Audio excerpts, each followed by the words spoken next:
Hey, good evening and welcome everybody. And firstly, I would just like to apologize for the bit of confusion in the beginning there. So I recently upgraded to fiber, and it was meant to all be better, but looks like we're having a routing issue to the servers. So we've just gone back onto the LTE. Thank goodness I kept LTE for the weekend. So dish fiber back on LTE, and looks like the stream is stable. So welcome everybody. Hope you guys had a great weekend. Continuing with the VS Gaming Sunday night 8 o'clock streams, and we are loading into Inferno. So this looks like it has been the first map pick for BIG5 going up against Goliath Gaming. Joining me tonight though, CONGOKYLE. How you doing, man? Yeah, man. I'm good. Thanks for having me again. Sorry, I was actually changing the goals. Apparently, I was saying Adaro's name incorrectly last time, but it was. I swear, I'll watch the VOD. He had a double O on his nickname last time, which made it look like ETHEREUM. So yeah, it's not my fault. Getting schooled. It is tough though for casters to pronounce everyone's names, correctly, because gamers love to come up with some far out names. ETHEREUM. That's Adaro. Adaro. There we go. Adaro. We'll make sure we don't get that wrong. The first map, Inferno, we saw BIG5 actually struggle on this. When was it? Last week Sunday were we casting? We didn't cast on Thursday because of obviously issues with streams and issues with servers and issues with load shedding. But yeah, I remember BIG5 struggled on Inferno, especially on the T side. Yeah, so look, they were holding it together, but as soon as they switched sides, then they kind of lost their momentum, but they managed to win that game nonetheless. So we'll have to see if they've worked on a couple of things, right? Obviously, you want to go back after that and just be like, hey, how do we fix that side that just wasn't really working for us? So it'll be nice to see what they do here. And we haven't seen Goliath in a while on this map, so interesting times ahead. It just comes down to that banana again, man. Like we saw the CT teams just reigning supreme on Inferno. The maps for tonight are this one, Cash, and then Train. So Train should be a really, really interesting matchup. And no Mirage, so we'll be able to see those. See if any teams have gotten ahead with some with the new smokes and stuff, with no skyboxes. But we are still waiting for one more player to ready up, and I think we're good to go. But this is going to come down to the CT side. I think the team who starts on the CT here is going to probably build up the most momentum. Just this banana control, and Spartan was already hitting crazy shots in while they were just warming up. He was tapping one-shot headshots. So I have no fear that we saw how well it was Lighters and Blaze who played on the B-bomb side last time. Also so strong. Really, really strong plays as well. And now we've got Massacre back as well for Goliath Gaming. Last time we saw Goliath Gaming, I want to probably get in trouble for saying this, but Style did carry. Not carry, but he just showed everyone that he still got it. Well, that just GG were okay with that. I mean, that just means that Massacre has a lot to step up for. He's got big shoes to fill. Make sure that he keeps his spot in the team. He mustn't dwindle, but I don't think he's ever in question. I think it's able to be there, but yeah, I mean, we're just messing around. Yeah, the theme of kind of what we've been watching for the past couple of weeks as we've been kind of starting this journey towards Comic-Con is Deagles. I mean, we're just seeing teams just doing crazy stuff with their Deagles, and it saved a lot of rounds. I mean, I wish we had some proper statistics to look at, but there's been so many round turnarounds with just those Desert Eagles. And I don't suspect we'll see anything different in this match now. We're going to go into the knife, so we'll be able to see who gets what side. And I see so they're just going to go for the coin. It's the coin toss, so they'll get the thing. So looks like I think BIG5 might be choosing to stay on the CT side. Yeah, so they'll start on the CT. So that's great, and this will give them a nice stock standard run, because I think at the moment these two teams, they're playing each other a lot. I think they scrim a lot together as well, and we'll have to see how it does go down. Yeah, arguably the two top teams right now in the roster. Arguably, don't give me any shade. Just my opinion. We'll have to see who's going to come out top tonight. Surely should go to the full BO3. We've been seeing a lot of 2-0s lately. We should hopefully see a 2-1 here. Not going to choose sides of favor because I like both teams. And let's get this first round going. First map of a BO3 is going to be on Inferno. BIG5 who is Blaze, Spartans, Lighters, Custom, and Convicticus, or Convict, is starting on the CT side. On the T side, which is Goliath Gaming, is Deviant, ETHEREUM, Massacre, Neff, and Goals. A slow play here by the T's. Yeah, I mean, it's that early on. They're just going to look for, I think house control is probably the call here. They don't want to take those long distance duels against those USPs. They're just going to get shut down, I think, especially if B5 start firing so early. They've gone for 3 on B, so suspecting some sort of rush here, but looks like the plays towards the apartments. They do have Spartan watching that drop. In terms of equipment, there's going to be a flash coming over that'll slow them down, but it's going to be a full push onto that A-bomb site there, and I don't think they're going to meet much resistance here from Custom and Spartan. Actually, our last Spartan takes down 2. Does eventually get taken out by Goals, the entry fragger and captain of GG. It's going to be a bomb plant as well for Goliath Gaming. So 3v3 retake here. Kit on Convict, and still doable. Definitely doable. Time slowly slipping away here from CTs. BIG5. Need to try find all the players. Neff, he whiffs his shot, so this could be bad news for him, but he's just left. They know 1 player is. They're not worried about it. Smoke comes in. Might see a ninja defuse coming through, but not going to happen. Deviant finds him. And, oh, Deviant with a headshot. Falling headshot onto Blaze. I think it was actually Lighters who jumped out of balcony there and then finishing Blaze off right at the end. Nice way to start the first round. Goliath taking the first point. Still lots of CSGO to come. Nice post plant set up though by the T's. They stretch themselves out. Put 1 in pit, 1 on site, and then 1 in apartments. Just making sure they can cover all the angles. Did so, got the round. Second round here. CZ's in hand. Yeah, the nerf CZ by 2 damage. I mean, it can make a difference. It can be a life or death sort of situation for that. But yeah, that was a perfect execution there from GG. You can see they practiced that a couple of times, and a little bit of positioning as well. But BIG5 went for the gamble on the B bomb site, which, you know, granted, I'm not going to fault them for that. Often teams will go up for the B because you can get those close fights. If a team's not going to be over aggressive, you can get really close fights there with your Glocks. But we'll see now if the CZ can still count for anything. It's going to be 1 AK in the hands of Deviant. I mean, he had a brilliant round last round. He deserves that AK. But now we'll start to see, and I can't wait for the gun round, the first gun round, to see sort of what GG hope to pull, because they're going to need some pocket strats. If they can get 6-7 rounds on the board, yeah, I think they're going to be very happy with their TO half.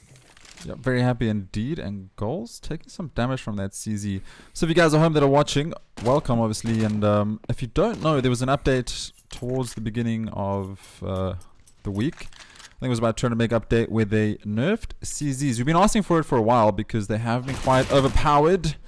But the nerf comes through and it's lost 2 damage, as well as won't instantly kill a helmeted opponent. But we'll have to see here what happens as Blaze has a CZ in hands. Blaze, he finds the double headshot, takes down Goals. Goals was low already though. So we do see that nerf damage playing out, but Massacre is going to finish up. Suddenly 2 versus 2 though here, Congo. It's going to be dangerous. I mean, the UMP for Custom, they got head armor, so they will be able to withstand Neff's MP7, but what they're worried about here is obviously the AK-47 here. And Custom already dropped down pretty low. And Deviant, I mean, Deviant doesn't lose these, so that's going to be a pretty stock round for them. But they do take a lot of economical damage. But I guess they save the AK-47. If Deviant wants to, he can throw it away and buy another one. But I think he's just going to hold on to his cash for now. And yeah, I think GG are just going to sort of stick to the, I mean, I'm hoping at least they're just going to stick to stock standard breaches here. I mean, that's the one thing they've got going. They've got the aim to back up their breaches, and if they go for something standard, they just throw down their smokes and move into the side, rely on Goals, rely on Deviant, and I think they're going to be okay. There's a player sitting in that room. He does back off immediately. I could have sworn I saw a head there in that house. Congo, starting to see heads on round 2 already. I saw someone's head in that house there. That was the strangest thing. But It's yeah, okay. It's Sunday, you know. Things happen on the weekends. It's fine. Goals takes out the pistol. Oh, he just keeps the pistol. He's feeling confident. Massacre. Gonna meet 4 CZs. Yeah, surely should go down. There we go. Lighters, USP. And they fall back instantly. Don't even try to recover because they don't have the information. Blaze though. Blaze!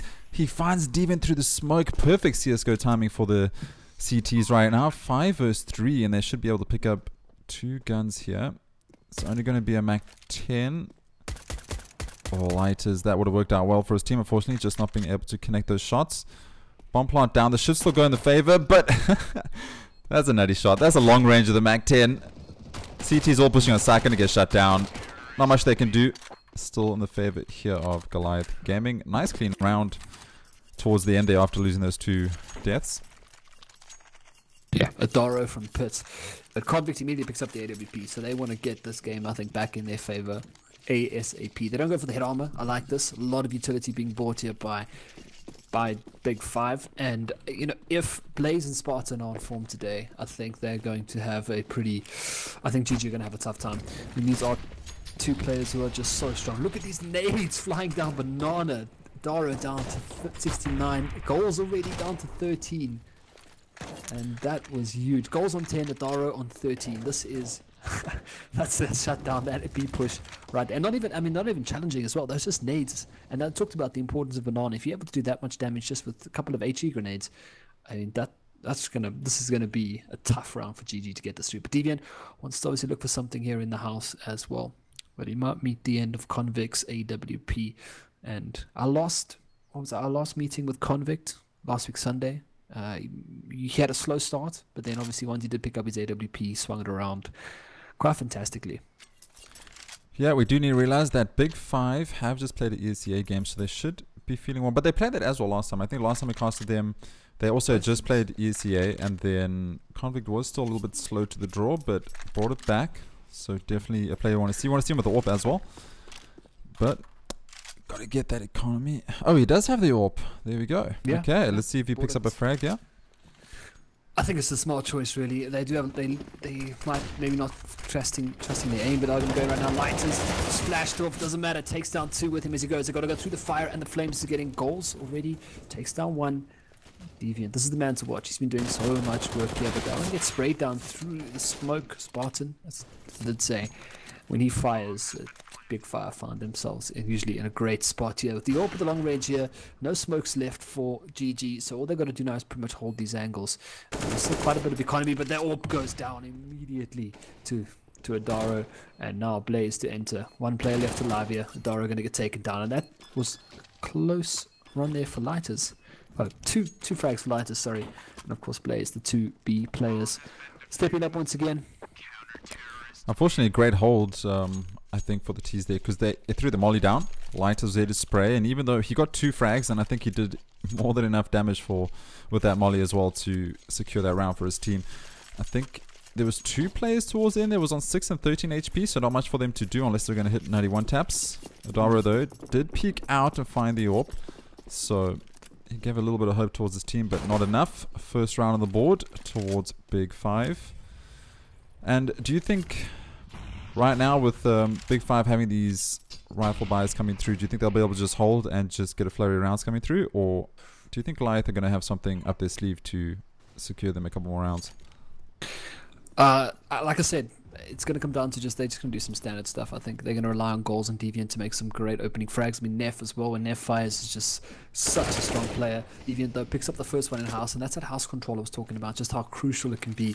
You know, similar to how people look at Banana, just such a crucial spot to hold. Adaro, though, is going to meet Lighters. Oh, so close there. Of course, we can see them on the X-ray. They can't see each other. But A looks like it's going to be the point to be breached here, but Convict does step, takes down 1. That's gold. That's an important kill as well for BIG5. He wants to go for the second peak here. Smartly playing and being mobile with his AWP, and that does cause for a bit of problems. But this is actually smart play coming out from GG as well. They're going to rotate back. They do have they had a numbers advantage rather. But now it's back towards that B-bomb site. Utility-wise, they've got a smoke and a flash, and this is enough to get them in the site ISO. Flash is all you need. Definitely does a lot of work. Do you think we have to mention Convicticus's Leviosa's full name every time we cast for him? Never mind though. Deviant finding 1. Adro also finds 1 for himself. Bomb site is open. Going to get planted, and the CT surely should save here. Want to make sure Convict holds onto that AWP. It's a big investment. And once the bomb's planted, 4 T's left. You got to give them that respect. It's GG. Yeah. It's Goliath Gaming. You need to let them have that round and then just move on. Plan ahead for the next one. Save that AWP. Looks like he's got a bit of a spotter here with Custom just leading the way, making sure that Convict stays safe. T's not pushing though. Let's have a look at the economy right now. Oh, they actually can't afford to push because the economy is not the best. So if they push, they lose a couple of guys. Possibly not going to have rifles in the near future. So nice call here just to hold on. Play passive, get the round. It's going to be a couple of rounds for GG now, I think, unless BIG5 can pull off one of their crazy, pistol wins, because they got hard reset now as well, and with a little bit of that investment into the AWP as well, Convicts has to hold on to it for at least a few more rounds. But I didn't really see what happened on the B bomb side there. I think from what it looked like on the mini map, it looked like Lighters perhaps was caught out of position, maybe on a rotation, maybe looking for a little bit of information in Banana, and that was actually a pretty big error, I think, at least, if that was the case. I couldn't really see exactly because my camera decided to switch and I'm lazy using GoTV. But nice pick there by Convict. That's going to be enough to open up the first kill of the round, and that's going to be on the B bomb side as well. Did he get any other information with that kill, or was it just Daro looking for something? From my point of view, I don't even know how Convict saw that. He must have just seen the clipping because he shot him through the edge of that wall, just in the corner.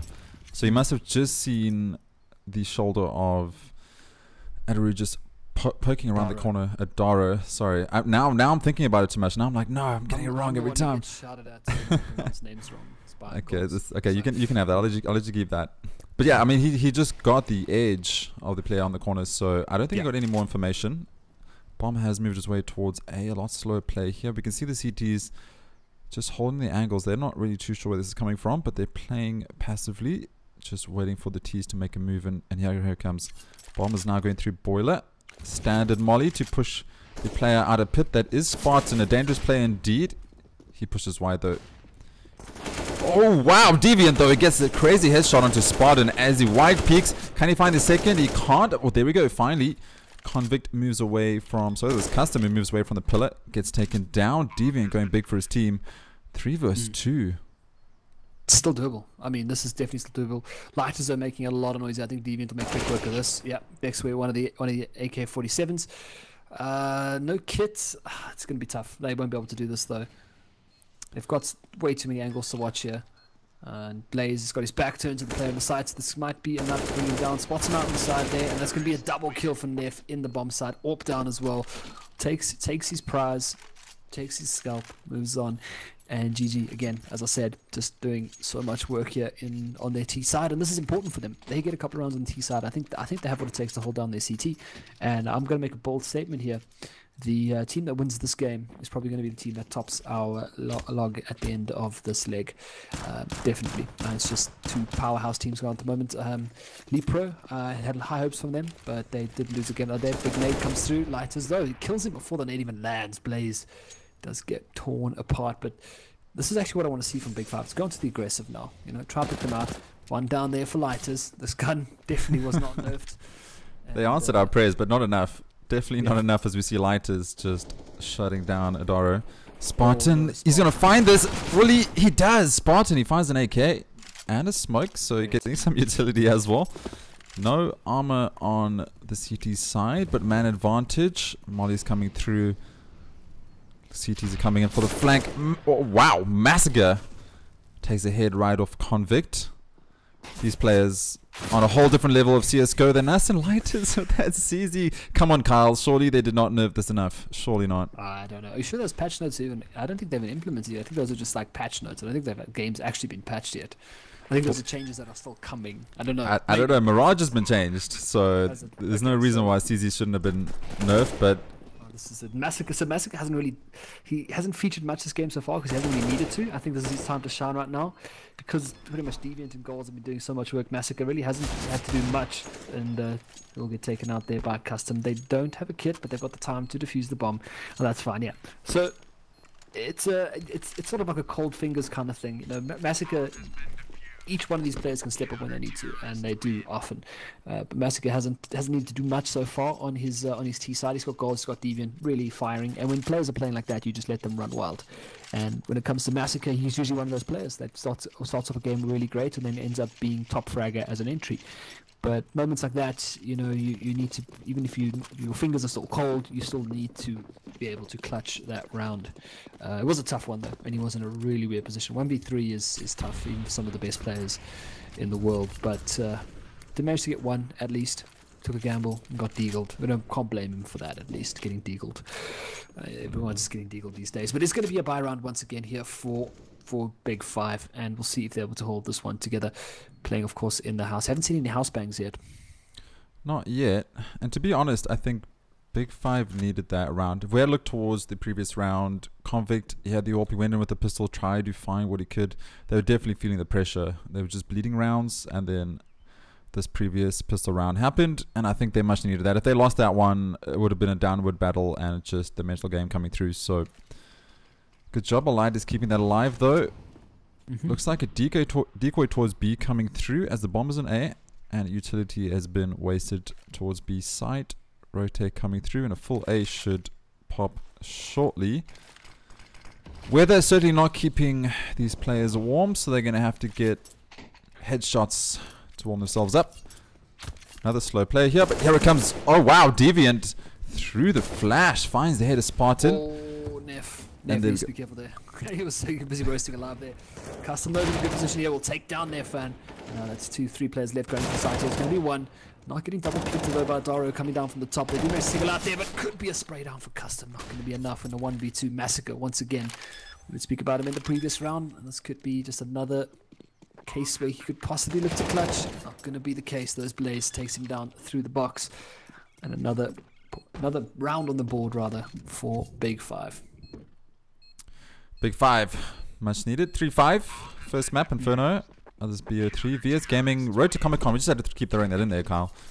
Yeah. Of course, these players are playing for their chance to play at Comic-Con this year in September. As well. It is. So Time's flying. We're already in June. We're 3 months away from Comic-Con, and 2 legs, or 2.5 legs rather, 1.5 leg rather. These teams obviously playing for their seeds, and that's the big thing they need for this. And 8 teams in the Masters, and all the teams in the Prem, the First Division, the ladder, all at the DGC, all coming to Comic-Con this year. And I've seen the venue. It looks incredible. So if you haven't got your tickets yet, you better buy it now, because you're not going to find seats on the stands. If you want to watch these games live on the stands, you're not going to find seats. Spartan takes down goals as he comes up the stairs. Looks like first round of pistols here, ISO for GG. We'll see what they can do with their pistols. We've seen what BIG5 have. Deviant leads the charge into the bomb site. They might be able to do some damage with the CC comes through. We'll get the second. Adaro's there to back him up. That's going to be a bomb plant down for Deviant. And, well, looks like they can play with pistols too. Deviant seems like he can play with anything. He's just finding all the CTs, getting those openings, even planting the bomb. All-round player, Deviant. But he's got to do a lot more work here. Oh, look at this. There's a trip stack. Trip stack, and it might work. Neff, he does dink Convict. But Convict will finish him off through the edge of the wall there. Now Deviant, and he goes big. Oh, Deviant's going to wrap around them. He needs to take time. He made too much noise, but he finds the head of Custom with that CZ. These are just patch notes. They haven't worked yet. Convict going to finish him off. Still going to get the defuse though, but Deviant did a lot of damage. That molly was so close to landing on the bomb. That would have been huge if he got that. Oh man, that would have been play of the month, really, if you got that molly down there after taking down those 2 players. Yeah, that was a nice little setup there, but obviously BIG5 a little bit too wise to that as they came in. And gonna see guns come out once again. They're gonna challenge the AWP, which is great. Nefan on the AWP, looking to challenge Convict, who hasn't he's done enough. He's doing his job. That's all that matters. Pretty even scores all round for the CT players. Of course, Deviant just pulling way ahead there as he's working, doing his best impression of an entry fragger. Oh, Neff takes down Spartan. They did not expect that. Good nade though. Not good nade, sorry. Just bounced off the wall. Would have been good. The thought was there. Unfortunately, bad execution. I think if Deviant plays like this at Comic-Con, like, it's definitely selfie potential after games for people to go grab selfie with him, because, I mean, how is he making these plays? Definitely. Yeah? GG have played at a LAN. They played at Rush last year. So Yeah, it's going to be pretty much... Okay, Combi does take down Deviant, sorry. But it's, yeah, the at Rush in 2 weeks' time, it's going to be our first kind of taste of these teams on land. It's going to be incredible. I'm going to first time being there just in the audience, watching, enjoying. But anyway, let's jump back into this 4v4 right now. 4-5. We knew this was going to be a close game. We kind of prepared ourselves for a late night of CSGO here. Did indeed. Coffee pot in the boil and Adara. As I said, Adara finding the headshot. 4 versus 3. CT's trying to find something, but Goals is going to peek and take down Convict. Will he find the sec? Oh, he does. He finds the headshot onto Lighters, and there's nothing much that Blaze can do. We know Blaze is a crazy player, but 1 versus 4 against Goliath, not going to happen. He's going to opt for some exits, perhaps. Goals. Heard footsteps, but he gets taken down. Maybe he didn't hear the footsteps. Maybe it was just us. Blaze, he's looking for more. He wants to find that AWP. If he finds the AWP, gives it to Convict next round, it'll be a lot easier on the buys upcoming. Let's have a look here quickly. They'll be able to scrape something together. So he finds an AWP. Maybe they'll buy up around it. And Adaro gets taken down. 2 versus 1. Blaze doing a great job just finding some exits, but unfortunately not going to secure the round. It's going to go in the favor of the T's. Yet again, 4-6 here on the first map. CT struggling a little bit, Congo.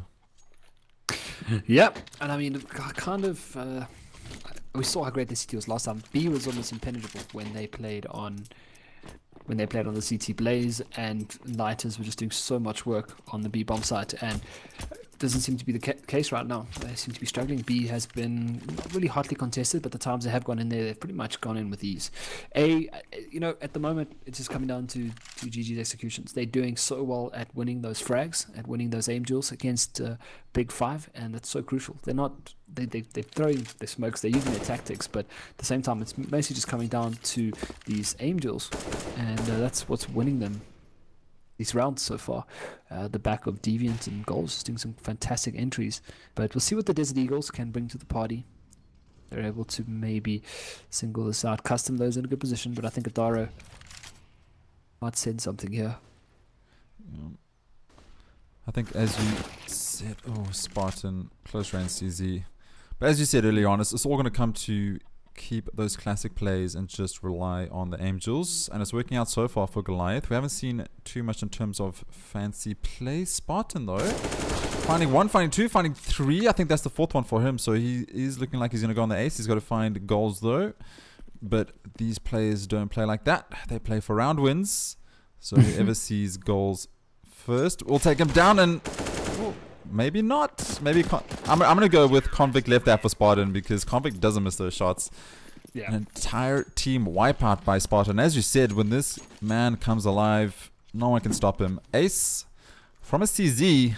Spartan. CZ's proving not to be nerfed enough. But then again, that was pretty much right in front of him. Less than a meter.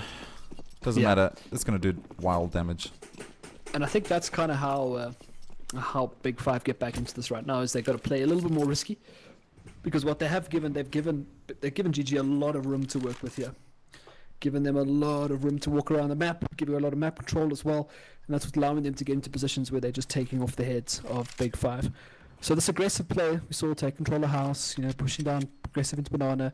It's a lot of information that they're gathering, and that Tara gets tagged by Convict. That's a sneaky angle. Yeah, that's a cool angle. You don't see that often. That was nice.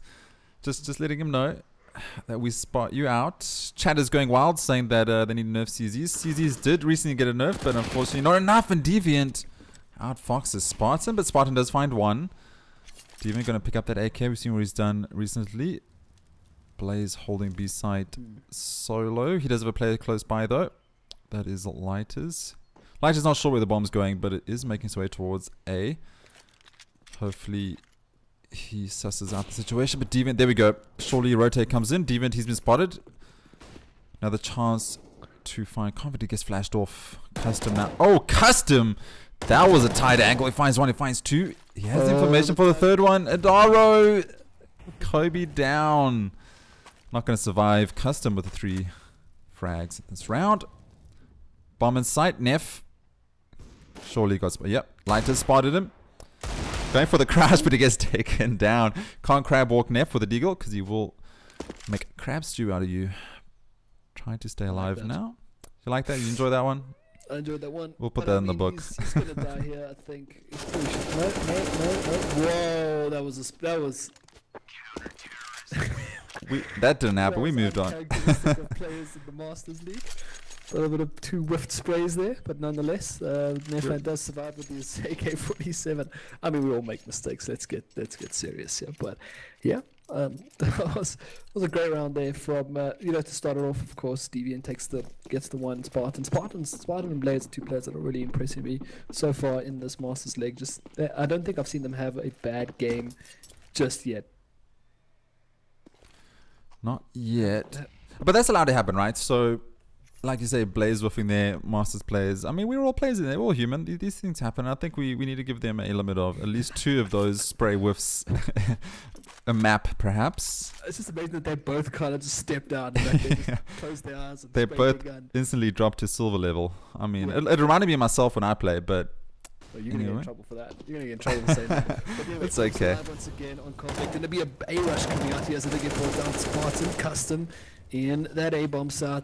Doesn't have to worry about the player to his right as they're just going to tap away. Goals though left alive here, and just surgical aim coming out from Custom once again. Custom in the pit. I mean that's becoming a new favorite of mine. So well he controls play from that pit, and you can see this is one thing I want to say about these teams. One thing I've noticed as well with BIG5 on their CT side is there's a lot of trust between the teammates on their respective bomb sites. For how we saw Blaze and Lighters not lose B. It's just how much they trust each other, and we saw it there from Custom. He saw the player in the bomb site, but he trusted Spartan to kill him. Didn't even look to move. He held his aim on that balcony and took down the 3 players that were jumping out there. And that's something I love to see from teams. And there's a lot of trust, because you don't, and trust comes between both bomb sites as well. The guys on B trust the guys on A to handle their shit.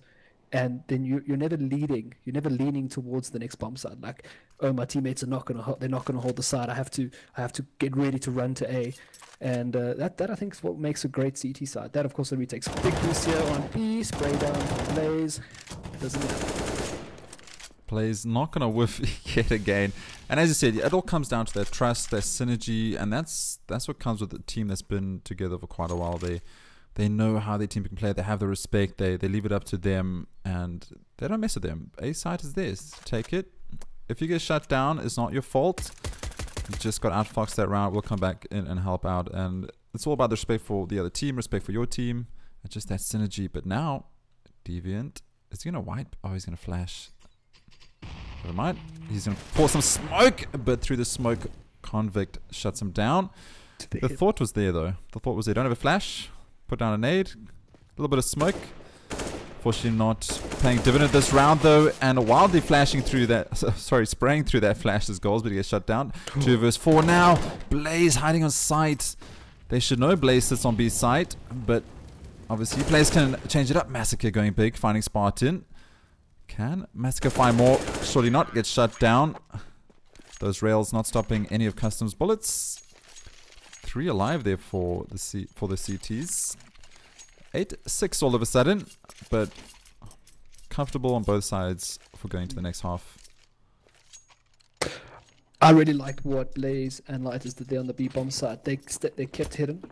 They used their sound cues, and one of the players from GG stepped and peeked and pre-fired a corner towards the steel drums, and that was the cue for the pop flash, and it was brilliant. Flashed both players, and they stepped out and cleaned up. I mean, I really liked that from BIG5. It seems like they found their feet as well on their CT side, so on to pull ahead here. But I want to say GG are in a really great position. Really great position here. Nice pick from Convict. Catches goals, trying to get second pick from Convict. Wow. Whack-a-mole right now. So he can bang through this wall here once again. That would be great. Is a third player going to try for something here? Maybe. Hopefully, I mean... Or director moved off that angle. Convict, how does he find those angles? Just the shoulder as he peeks. He's so fast.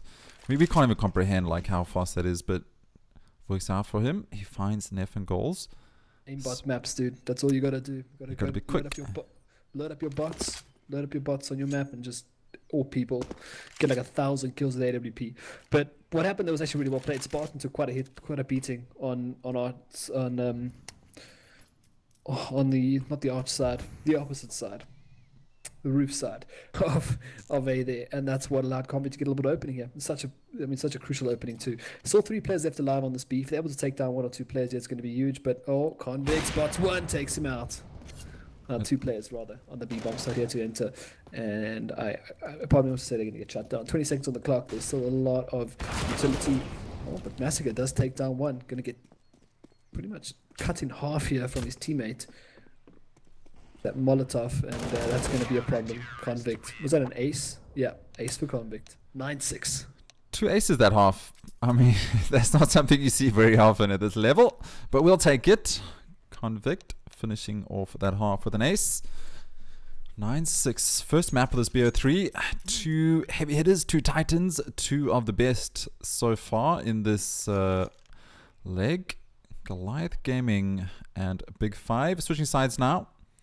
Match paused for a minute. These 2 teams did just come off playing an ECA BO1 match, so they might need a little break here and there. Technical pause from goals. Classic goals things. Anyway, let's look at the scoreboard so far. As you said previously, like, we shouldn't worry too much about scoreboard, especially from the CD side, is because they have objectives, and that is to hold. Blaze didn't get too much action towards the B site. When he did, though, he did his job. Custom currently leading 17 frags on the side of GG. We have Deviant on 15. All players doing their job though so far. I mean, it was a very close, went round to round, and even the rounds that each team lost, it wasn't like there was, you know, 4 players alive or something. Each side suffered casualties. Definitely a close matchup so far, and it's all going to come down to this pistol to see if we even this out or we're going to extend the lead here on BIG5. Oh, I mean, the pistol's going to be pretty crucial, obviously. Might give BIG5 that little lead they need. But I'm going to go with a house control here. I'm going to go with an A rush. Not an A rush, but sort of house control by BIG5. 3 out the... or maybe 2 out the balcony. And 2 maybe up mid and 1 out of boiler room. I'm going to put my money on that. But nonetheless, I mean, we're going to look at players like Blaze, Spartan here to look for those entry frags. Went with it anyway, and of course waiting for the pause here. And yeah, I mean, that was kind of what I've expected from GG on that half. BIG5 found their footing, maybe perhaps a little bit more warmed up near the end, and of course the all paying dividends there as Convict just absolutely murdered everyone in their previous round. And I think that's enough confidence, I don't want to say, to get them through this pistol. I think just putting not necessarily a comeback. I mean, they had some testing and trying rounds there, but this should be enough to pull them through. As we'll see what they're going to be setting up, and if I'm not mistaken, it's going to be Daro and Massacre sitting on that B bomb side. Oh, this could be big. This could Daro be so big. finds 1, gets shut down by Lighters. Massacre step up, he finds another one. So can he find it? There we go. Massacre with the second frag and putting down the smoke very late there. So late smoke equals Massacre finding a frag. Neff spraying through the smoke, trying to find something. He does find the ankles of a player that was custom. 2 CTs coming from the flank now. Bombs down. 4 versus big flash. 2. That was a big flash. Oh, and Deviant just helping the enemy, taking down goals. But how's Massacre not dead?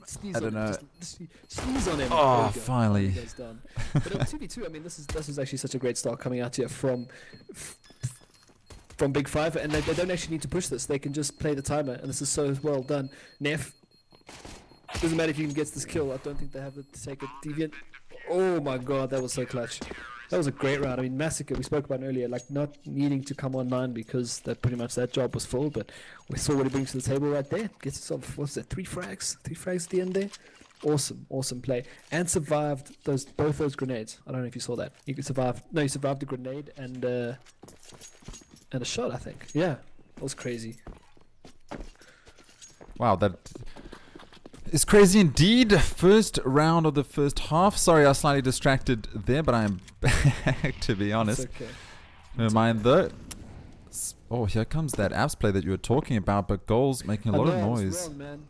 It's okay, it's okay. Caster's curse, man. You know, it always happens, but it's fine. If they do it late, or rather late than never. I actually do like this play. Burst out with a team through balcony.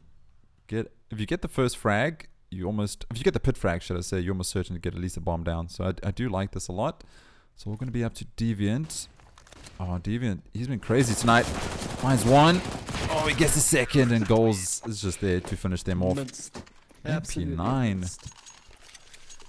MP9. Yeah, it's so unexpected as well. I mean, that was his goal, sitting under that little roof there. I call it ducky, sitting there and just mincing people as they run past. But of course, Deviant as well. And then they I think they sort of sense that one coming from a mile away. And this will perhaps look to even out the rounds. However, we are going to see a 5 AKs coming out here from BIG5, and it's time for Blaze and Spartan to step it up. I like that you can get a great nade down there so effortlessly now.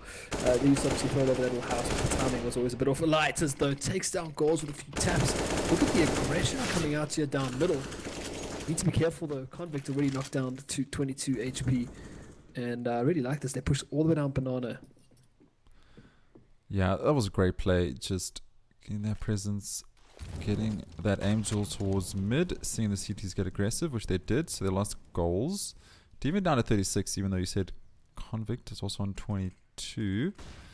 We need to realize that the CTs do have SMGs in hand, so even though they have the long-range rifle battles and the one-tap headshots with those AK, it's still a dangerous situation here, and BIG5 respecting that, playing a lot slower. Lucky enough, they did find the bomb plant on the first round, so this has awarded them that full AK buy. And let's see if it pays off for them. They need to find this headshot. They don't. Spartan does come through. Oh no, sorry, there was Blaze. I saw Sparta's name pop up, but it was actually Blaze that finished off Massacre, because that could have been dangerous. Massacre looked like he was edging on getting a nice spray down of 2 frags. Bomb down. 3 versus 4 here, Congo. Are they going to go for this? Probably not. But I want to say something about that round. That was actually really, it was a smart decision. I want to say, hear me out first, by GG to go for the aggressor there down mid and down Banana, because they saw this buy coming from a mile away. They knew it was going to happen, and they thought if they catch them off guard, they might be able to, really just stick it to them. But they didn't account for those sort of players hanging back on ramp, somewhat expecting it, I want to say, or perhaps just timing. It was a timing issue that was on the side of BIG5. That Lighters was there to be able to tap down and get those frags, but nonetheless, great round rather from BIG5, and that's gonna be tough. They do have economy to buy, so they will go for the buys here once again. I don't like this head armor that they buy on the CT, especially when they're so strapped for cash. They know they just lost to 5 AKs, so head armor is not necessarily that important, but it doesn't matter. They have a lot of cash, so they'll buy up anyway. And the AWP now in the hands of Neff, and we'll see what he can bring. If he can sort of replicate the players we saw come out from Convict, but lots of pace towards the bomb side as Neff just shuts down Spartan. Not having the greatest start here on the T side, I want to say. Yeah, not the greatest. As you said, Neff, let's see what we can do with that AWP. He does find a frag though. He went pretty big in the first half as well, having that AWP in hand, so nice to see him coming alive. Holding further back on B side. Bomb sitting in Banana. Going back to Goals though. Goals is one of those players, or one of those team leaders that just can read the enemy so well. So when he makes a call like the previous round, you respect it and you go with it. Most of the time they pay off. Custom making a bit of noise towards mid now and rotating B. Here comes the B push. This is read very well. There's only one player left, and that is Neff on B side. He has it up, and he's mollied and smoked off. So will Blaze push this? No, he's not. I think they have information that he's there though, but just respecting it. They'll be very happy with the retake. Yeah, they're comfortable rather with the retake, not happy. Because obviously losing the bomb site's not always that great, but it was a bit of a gamble. They did rotate the one player off. Neff said, I've got this with the AWP, don't worry about me, just run back. And of course he got flashed and smoked out of the site. And that's going to be a great post-plant setup here coming to Deviant though. Oh man, this is a big boost up here. Comes out from the side, gets one, but immediately taken out. Now Lighters left alive, will step into the crosshair of Nefan, and that's going to be a defuse. And very, very well played there from GG to play for the retake. Yeah, that was all up to Neff. he fell back. He got the information. He just sat behind smoke. He didn't get aggressive. He didn't try to push through. He didn't do any flashy plays. He was playing the objective. Sat back. Waited till the end. Waited till his team needed him. Took down the last player. I mean, he was there from the beginning. The whole execution of that strat from BIG5, and Neff was just sitting back with that warp, just waiting for his time to shine. Found the last player. Another round here in the favor of GG, looking to even it out as 4 CZs and an AK here for the T's. I mean, I have a lot of hope on these CZs, but I don't know. This surely should go into the favor of Goliath, evening things out. It's all going to come up to this. They can chase him down, yeah. They want to chase him down, but he's got Deviant to back him up, so I don't think they might actually call this one out. But good Molly, though, in place as they do come pouring out. Neff needs to be careful. Oh, no scope. Takes that one. Tries to go for the second no scope, but what a cleanup on the A-bomb side. Now, the Daro Massacre coming in for the retake here. And I want to believe. Maybe a spray down to the smoke here. Maybe the Daro make us happy. Let's get one. Very fast bomb plant as well, but the AWP in the hand of Convictus Leviosa. You know the Harry Potter. It's not Leviosa, it's Leviosa. I don't know, sorry, I tried. Move on, we will ignore that, didn't happen. Convict though, it does find a frag, it picks up the AWP, and yeah, we'll be editing that tomorrow. Convict though, give him an AWP, the man will hold sight. CZ's working off yet again though, Congo. I said it wouldn't work. Don't listen to me ever, because it did work. An HE grenade there instead of a incendiary would have been huge. Would have been such a big hit. But then again, the man in pit with an AWP, like if the roles were switched there, if it was a pit, oh man, if it was the M4 in the pit and the AWP sort of covering from the angle, it would have been a much different round there, I think, for GG. A shot though from Convict to play the timing as well to get the player. Can't think of anything after that. He's so fast. I mean, how many bots does he kill a day, do you think? How many bots have lost their lives to the quick scopes of Convict? Oh, there's a boost coming on to be so Neft. He has the deagle on a boost. Let's see if he'll be able to find some frags here. Spartan going to find his crosshairs. 100%. Yeah, it's just one of those clutch ones. Like you can do it once or twice and it might work out, but once you do it more than that, people are going to take it every time. Nice wraparound from Spartan, and now we kind of see the momentum BIG5 working with. Granted, it is an eco, so we're not going to hype this up too much, but it's good to get these rounds on the board. It does give you, even if it's just feigned confidence, it doesn't matter. It's still confidence, and you can still ride it for as many rounds as you need. And in this case, for BIG5, it's only 4. Yeah. Convict. Just trying to find some exits here. And he does. In the head as well. Deviant. Just leave. Just leave. I mean, I believe in you, but like he's gonna get one. He's gonna not get 2 custom, takes him down. I was, I thought he was gonna get that. Never mind. BIG5. I think I said Congo when we first started casting a couple of weeks back that if BIG5, if all the players come alive and start hitting the shots we know they can hit, they're going to be a formidable enemy, an opponent team to go up against. And I think we're starting to see it here. The CT side was solid. T side has been great so far. I mean, I know it's early on, it's only 12-9, but I don't know. Looking good. Convict on 21 frags. Custom 18. Stop these men. I want to say by definition, if any team, if all their players are firing, I think they by definition they should win the game, as the objective is to shoot the opponent, as Adara shows us. Takes down Convict, but yeah, I do agree. I mean, for me, it's certain players. It's more about a confidence thing. Blaze and Spartan have just been the superstars for most of the games so far, and I think if they are firing, BIG5 find themselves in a good position. Also, depending on what side they start as well. I felt they seem to be way more comfortable starting on their T side.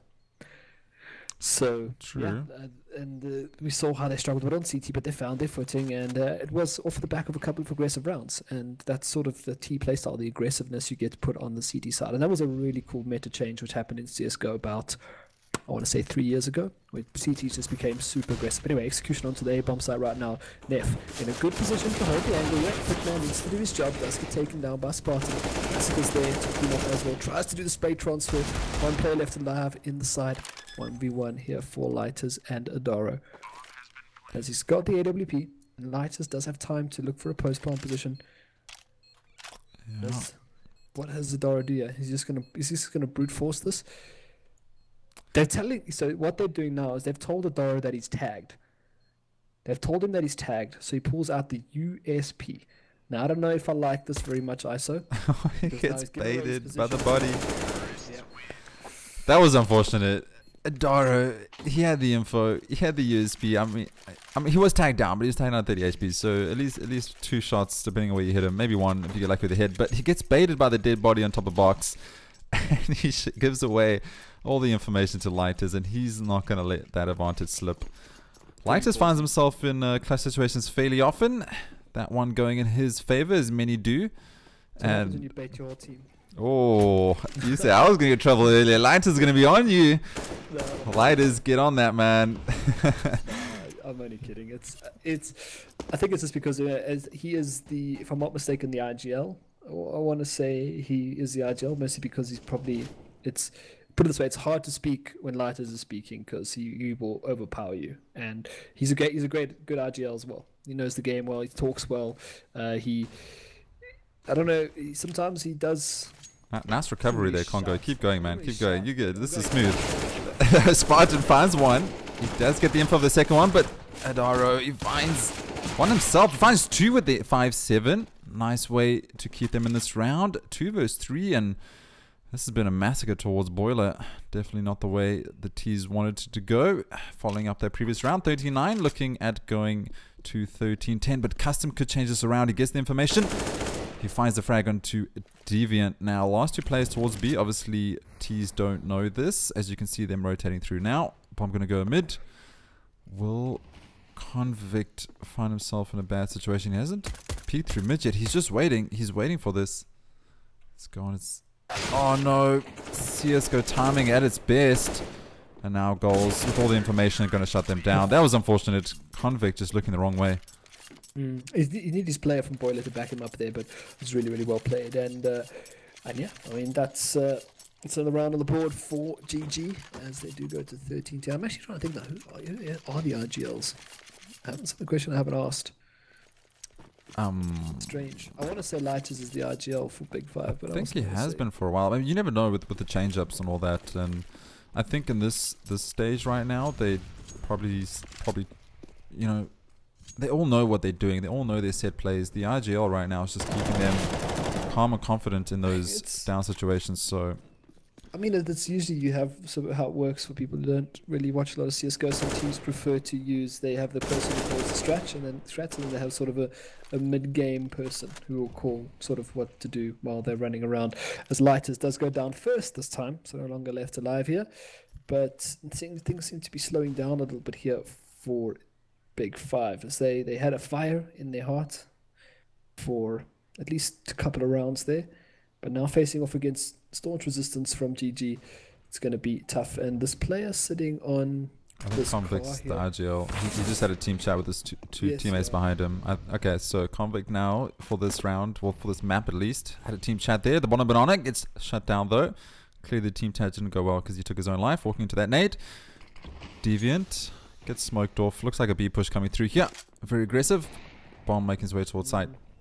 This is good. I mean, they cut this one player. If they kill the player sitting by church, this could be huge. We'll cut them in half there, get them into pretty decent post-plant positions. But there's 2 players sitting by the church and 2 players coming up through CT. So this is going to be a pretty tough one. The flash, they think it's a good flash. It wasn't good. Wasn't good. Abort mission. Spartan takes down Adaro. Out comes Massacre from the side now in the 2v2. Good spray down from Massacre. And perhaps T's not his strongest suit. Perhaps he's the retake king, as they do look for a kit and a defuse and save a double AWP. And this is, I think, this is what they need to get themselves into the lead again. Yeah, it was definitely looking like the BIG5 were running away with this, but slowly coming back into this. Goliath gaming, getting back into the game. 13-11. Save should be coming. Oh no, they have enough money to scrounge a buy, but save is the best option in my opinion. A couple smokes coming through, so maybe they have something in store here. Smokes and CZs for the T side, trying to not lose that lead. CTs have all the advantage now. Getting back into this game. 2 heavy hitters should go round for round, and we're definitely starting to see that coming alive here, which is going to make it exciting to see this on LAN. They're doing this Yeah. right now online. Imagine these two teams on LAN. The hype, the emotions. It's going to be great. Going through apps. Bomb walking slowly. Also, drop my cup there. Doesn't matter. Out there goes Pistol King. Pistol Kings once again. BIG5 burning alive. Blaze dying in the blaze. Yeah. Probably a 1G almost. I think it might have been his own molly. But No. all worthwhile. It was an enemy. Why? But yeah, sorry. As I was dropping my mugs and stuff here on the tables, I did want to point out that we should watch for the pistol here, as I saw them kind of gravitating towards the house, and that again, same problem. They have an AWPer watching that door and just not capitalizing. It's just so tough. Yeah, I don't know what's going on with Goliath because they're losing on the pistol buys from BIG5. They're losing these out. They have the advantage. Yeah, no custom in the pit. That's true. I mean, pit advantage is very important, especially for those pushes. Oh no! Oh wait, comment you. You can take it down, Daro. I mean, on your stream, you have a second screen quick. You just turned so quickly. It's like this doesn't concern you. You just turned around and shot him in the head. Wait. He's like, I'm not dealing with you right now. Just leave. We'll try again later. But 14-11 now. GG find himself on a pretty tough buy. To get eco reset, which is tough, especially for this point of the game here. Round 26 between these two teams. If you are just tuning in, this is the Masters. BS Gaming Masters, and of course my prediction is the team who wins this is probably going to top the ladder, but Convictus Leviosa takes down Adaro. He's sort of his opposite number, who's been challenging quite often with the AWP here, but look at the aggressiveness as well on the B-bomb side. They do have Massacre sitting really close. He actually decides to back off, so could have been a nice little play there to hang out there. I think the call probably came and really lost a player. Let's not give them more advantage. Just fall back to site, get the information. It was a good call. Obviously, those flashy plays are welcomed, but within reason, and that wasn't the time. And T's are just respecting Goliath right now. They want to secure this map. They don't want to get aggressive and push and lose it out. They don't want to lose the advantage. 14-11. Customs all the way in apps, though. Yeah, Custom and Goals nearly shook hands there for a second. They got the boost up, and this could actually work, and this is the right time to play a boost like this because they haven't really done it much on their B side, and I doubt GG will expect it. Massacre can walk away with 1 or 2 kills here. It will be huge.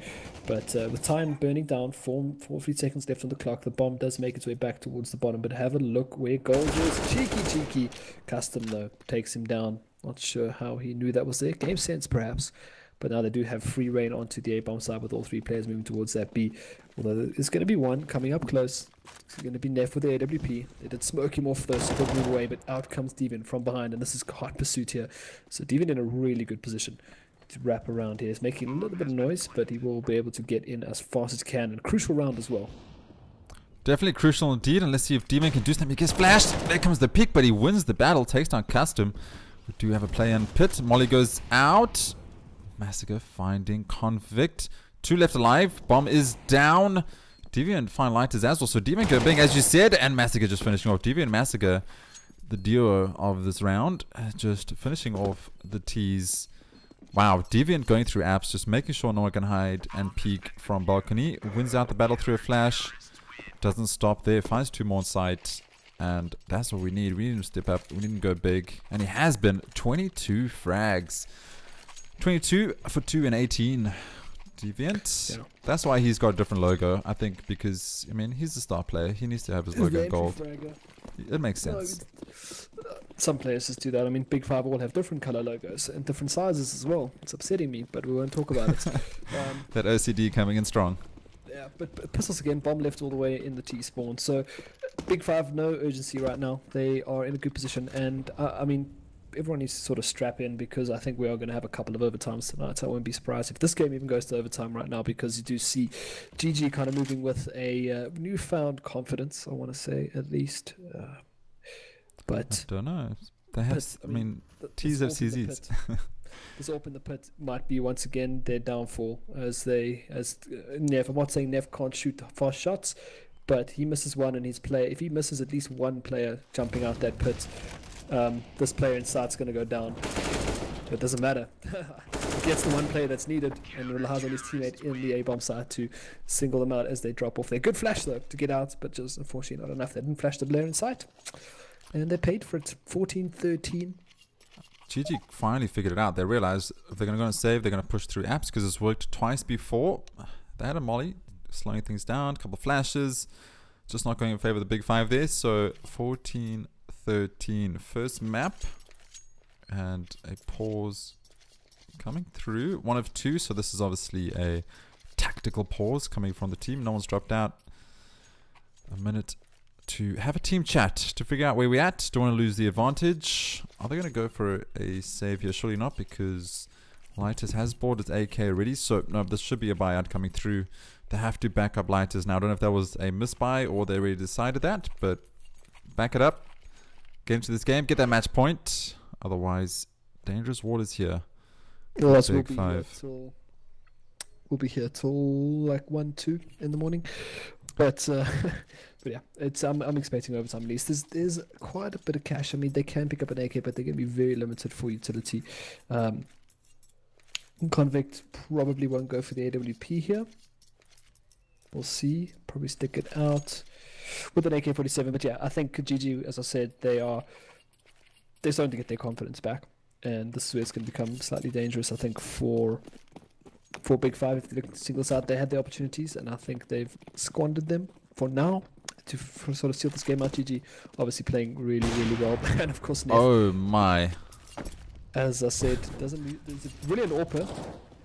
Yeah, that I mean, he jumped, and as he crouched, he got that shot. That is just showing you the skill level of these teams. I mean, Neff hitting shots like that is just, that's gonna hurt. But Custom with a P250 finds goals.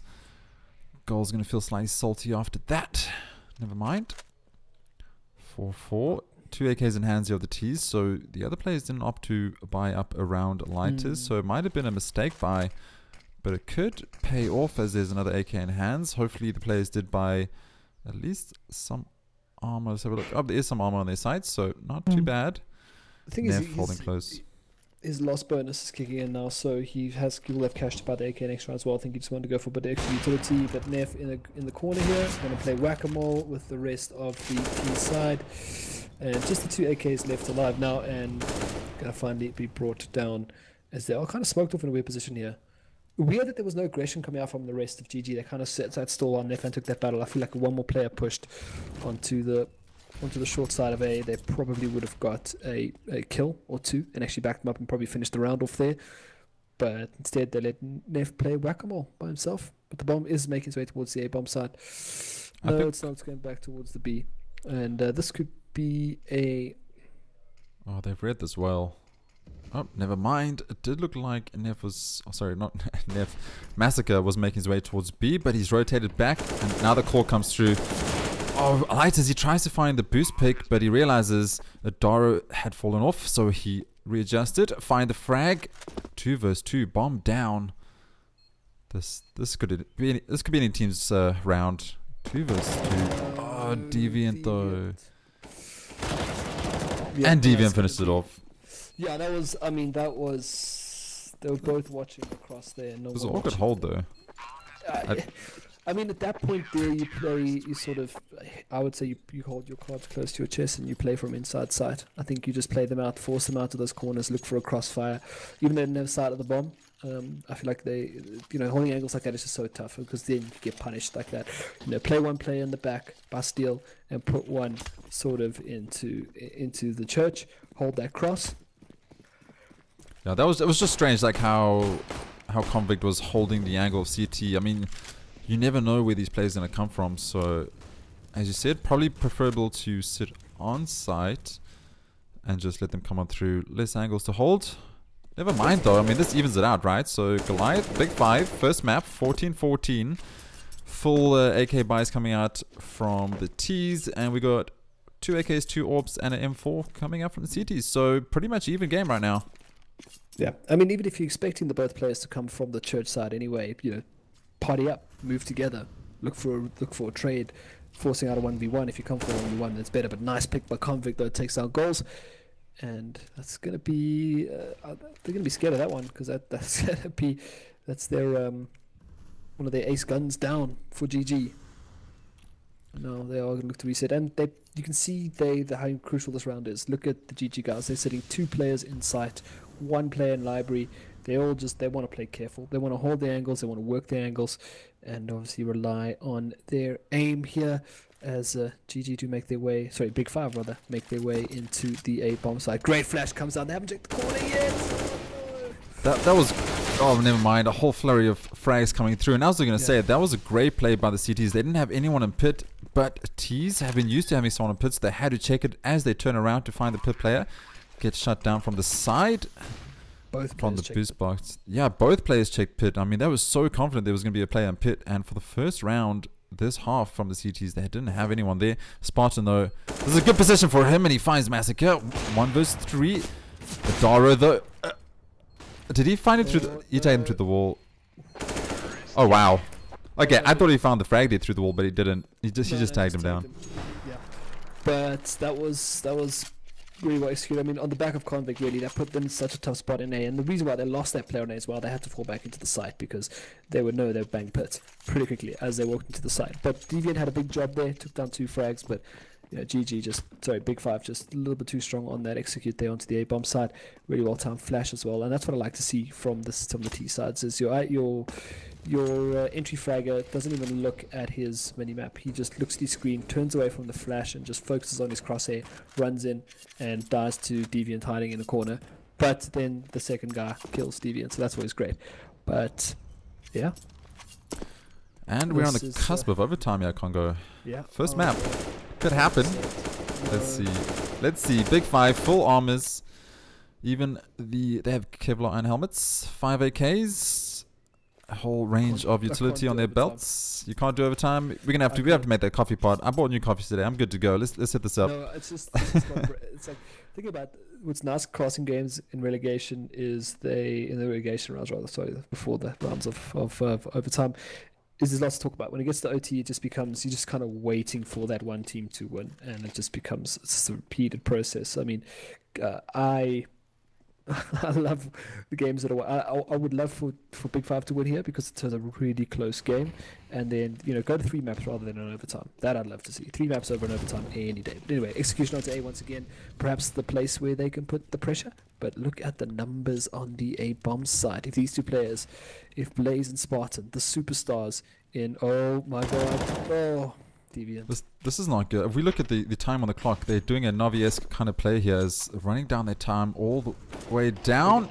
Massacre goes big, finds one, he finds 2 lighters through the smoke, does pick up Massacre. 15 seconds on the clock, they need to get the bomb down. We do have a player that is Neff. Oh, he gets taken down custom.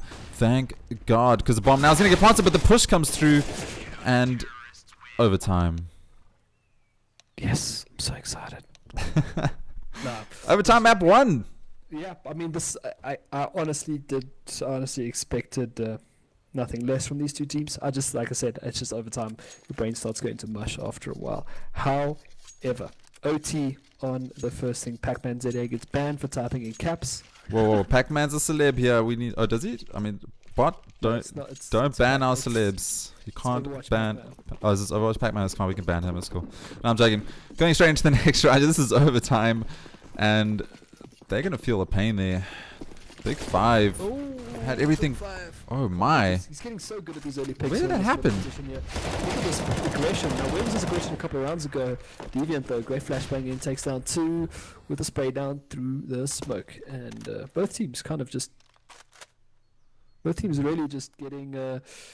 They're playing so fast, and you see there's a little bit of urgency, I think, for these teams to get this first map rather done.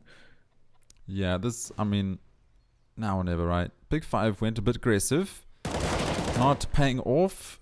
Paid off for Deviant though. Fine custom. Oh, Spartan. I think you saw the shadow there, surely. Yeah. Bomb sitting towards A though by itself. He heard the shot, saw the shadow, and then obviously just wrung it out. Nonetheless, there's a gap in the smoke though, and towards B they go. 2 players. I really don't want to see lighters push here. I want to see him hold out for a little bit until his teammate gets up here so they can take this together. There is a boosted player, so one of them is going to die. Oh, no, I lie. Gets a great flash off, but doesn't get taken down by Massacre. Now into 1v2. Deviant, though, is in a really good position. He needs to run quite far, though, so the bomb will go down. But Massacre probably won't let this plant happen. He's got to plant safe, though. Good flash as it comes ringing out.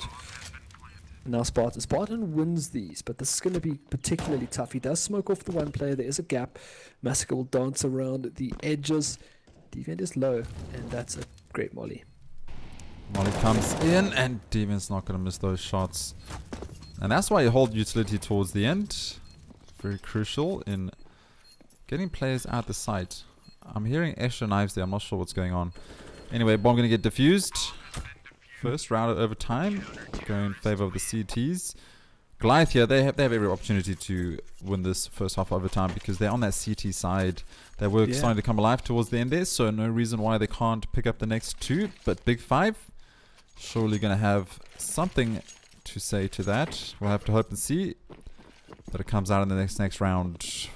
5 AKs, all the utility, thanks to that economy of overtime. Yeah, it's really tough as well for the overtime. Like some people argue 10k versus 16k, etc., etc., etc. Some they like to see people punished for buying orbs and big guns and all that stuff in the first round. And other people are like, no, it must be fair. Everyone must have guns and blah, blah, blah, blah. But the one thing as well about OT is when it comes down to the CTs, they have to manage their economy really well. And that first round win for GG is massive because now they should have a decent enough economy to make themselves into the next round and probably going into the T half with a lead. And we'll see if they can pull this round together. I think GG, we saw BIG5 just play with speed in the previous round. They wanted to get fast up middle in the back of Convict's opening pick, but shut down immediately by Deviant. So I think GG are feeling pretty comfortable here. They got numbers on the A bomb site once again. There's some player dancing on the edge of the smoke. Goals is literally sitting right there. Look at that. Set plays by BIG5. Will it pay off? Oh, we have a player in the smoke, as you said. That is going to be goals. He finds one. Deviant, though, there to help out. BIG5 getting shut down. Blaze, though, answering back. A little bit too late, perhaps. Bomb. Oh, at the feet of the CTs. How are they going to play this? Blaze, surely you heard the scope coming in from that AWP. I don't look like he had a slight timeout there. There we go. Now he has the information. He finds it. And he should make his way towards B. But he doesn't see what we can see. And he gets taken down. Runs into two CTs. Another round on the board here for Goliath Gaming. I'm not sure why BIG5 are not doing some aggressive pushes towards B. Because they're stacking A every single round. BIG5 should be reading this. They should make a play towards B early on. Before the CTs have time to readjust. They're sitting deep on A site. Push B. Get the two frags, get bombed down, do a post-plant setup, and wait for the CTs to rotate in. Never mind though, Goliath Gaming doing a great job finding those first two rounds, but Custom answers back with a headshot to Deviant. Yeah, and the problem with B as well is that they don't play on the aggressive here. Convict will take down one, Goals takes down Lighters. There's a little bit of action on the B bomb side here. Massacre is still alive here on the site and is that teammate flash, perhaps? Oh, Massacre with AWP though. Picks it up. Yeah. It's nice to see. Let's see what he can do. Bomb made his way to A though. So this is all up to Neff now. He's in the right area. He finds one. Every single time. That spot it's just like invisible to the naked eye. It's like a glitch in the game, and it's just invisible. But it's a very tight angle to peek, and you know it's difficult to get that shot as well. Massacre though to clutch, puts GG on map point. 2v1 though with AWP. He needs to turn into 1v1s, but Convict just taps away.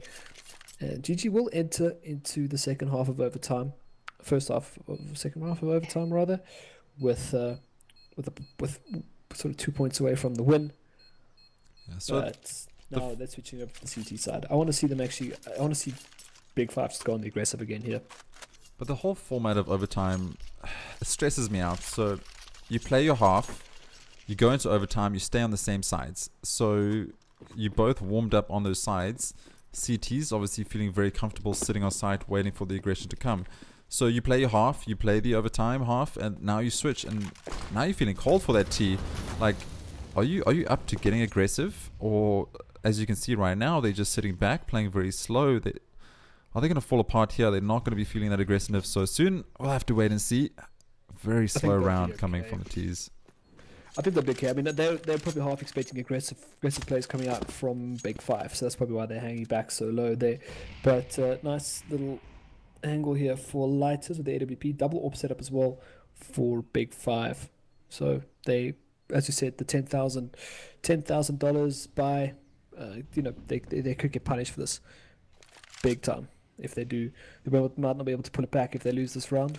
It's going to be tough. Nonetheless, as you said, just very passive play coming out here from GG as they try sort of figure out what's going to go down here. The player on the B bomb side, though, could have a pretty big job here to keep those two players there and allow the breach, but looks like it's going to be a little bit of a fake coming out here as well. Well, utility being used from BIG5. Now switch to the CT side, and Convict finds Deviant. That's what you need. Convict to be firing on all cylinders with that AWP. Bomb still flirting towards middle. There comes the rotate, so they've called it in. Let's make our way towards B. 23 seconds on the clock. This is ambitious. I mean, their smoke's down. 19 seconds. I don't even think they're going to get on side and get the bomb planted here. It's going to be tough. They might be able to get the bomb down. They do go for a spot standing play. They do smoke off pretty much all the angles, but they've still got those two players sitting on the side. Lighters, though, is tilting with his AWP. He doesn't know where to aim, but he does pick up two frames. Once the no scope. Oh, he gets it! Oh, man. Yes, Lighters. It's such a treat watching Lighters when he's in those clutch moments, how his mouse just moves. Like, you could see it, like he jitters like around the screen. And then you know something is coming. Anyway, 3 AWPs. I don't know if I like this, but we'll see what BIG5 have to answer here. I don't even know if I watch pretty much, because that was so fast. Like, I don't even know if my brain can just compute how fast that was. Lighters finding 3 on site with the AWP. Oh, that molly, unfortunately,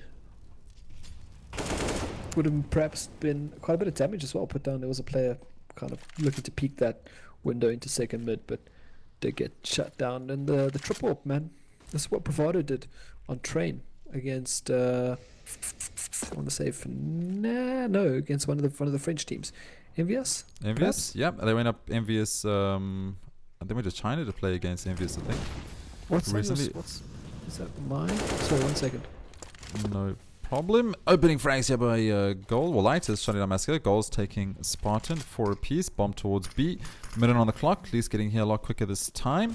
Pushing through the smoke. Finding the head. Deviant taking down Blaze. Blaze not going to feel good after that. And wow. I don't even know how he saw Lighters through the body of Blaze there, but never mind, he does. Eagle eyes on Deviant. Bomb gets planted.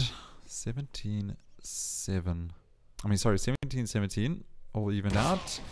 Convict, though, not going to lose those shots. They're going to go for the retake here. It's not about economy right now. It's all about those rounds. Neff smoked off. This could be big. Back. They can take out...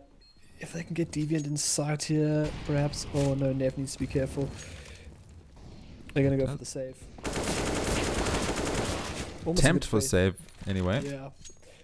Does keep the AWP, but as I said, this week gets a bit expensive. Luckily, they won their first round, so they might be able to pull this back. But GG are going to put it to what could be the final round of this half, and yeah, this is in double overtime territory right now.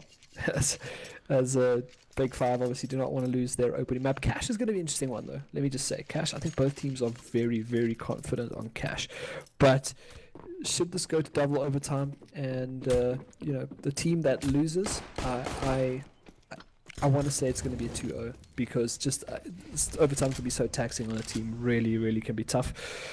Especially after you just played the BO1, right? Yeah. So it takes a lot of out of the players to have to go and play OT or even a double OT, and then go into a next map and lose the double OT, for example. That could put a lot of pressure on players. But this is Lighters in a very precarious spot there.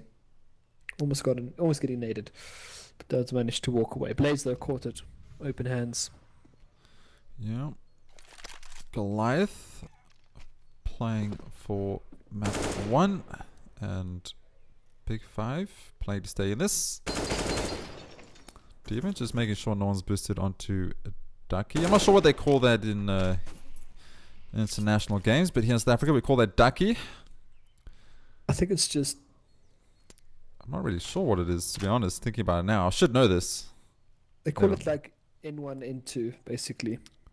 That's it.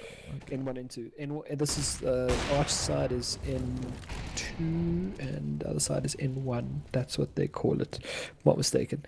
But obviously it doesn't really important. But anyway, in comes GG, out goes Neff. Orc down by Convict. Lighters though with AWP. They're still sticking with the double AWP setup here. Might just work out for them. They obviously have nothing to do tomorrow as they're going to push this game into double OT. However, about 15 seconds left on the clock here. Time does not stand still in Counter-Strike, and the hero spot here by Spartan. It's huge. He gets 2. No, he gets 1. But gets 1. Convict through the box. Surely, nope. Sees his in hands. He's going to jump for it. Oh, he finds the headshot right at the end there as he just strafes past the box. Man, go down to the wire. 18-18. Double overtime. Congo, time to boil that coffee. Oh, after this, man. After this is coffee. I'm actually gonna just message my manager and be like, "Yo, I'll see you at like 11, maybe tomorrow, 12. We'll see." No, but I mean, I can't. You work for VS anyway, so you can be like, "Yeah, I casted late. I'm chilling." Yeah. For me, it doesn't. You just be like, "Client kept me up late." It's fine. Yeah. No. A client had me up talking about Counter-Strike until well past midnight, well past the bedtime.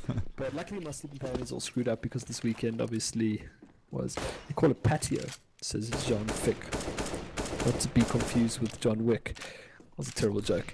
Anyway, so GG back onto the T side here as we do go into the second round of OT. As expected between these two teams, I won't be surprised to see this go to like a couple of rounds of OT between these two teams, at least maybe a couple of maps as well. Big variance here. And Daro leading the charge. Blaze wants to get one pick as well as he goes in. 3 players straight into the bomb side. Does take down 1. GG have got something to say about their T side. If Lighters does go down, the player that we kind of hyped up, well I hyped up at least. Oh, there's a shot. I kind of hyped up as well. Blaze and Lighters on that B bomb side. Not going to be enough though to hold down the GG assault. Not enough indeed, and CT's opting to look for exits. Definitely not going to be trying to take back the bomb site. Deviant though, looking to see if he can find something through the smoke. They can't afford it. They can't. They can't afford to go for the retake because they put a lot of money into their AWPs, and Lighters didn't. AWP didn't really count for much. Did he even have it all to start? I think he may have. Lighters. No, he did not have it all.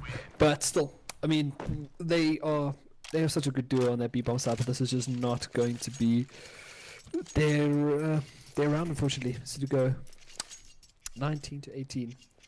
Goliath Gaming looking strong. Too strong. We'll have to wait and see.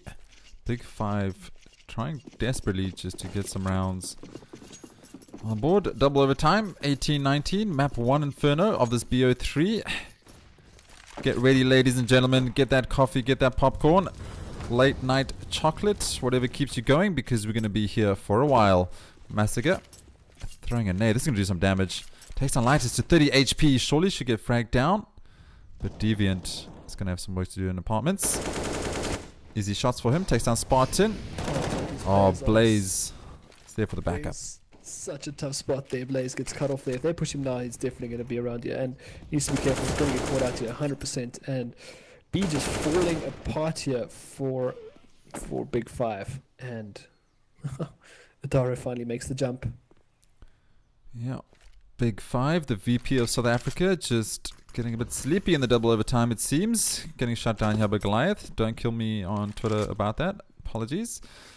Convict, though, still has an AWP. Bomb making his way towards A. Convict is going to find the crosshairs of goals. Oh no, timing. Flash comes in. Gets taken down. CSGO timing at its best.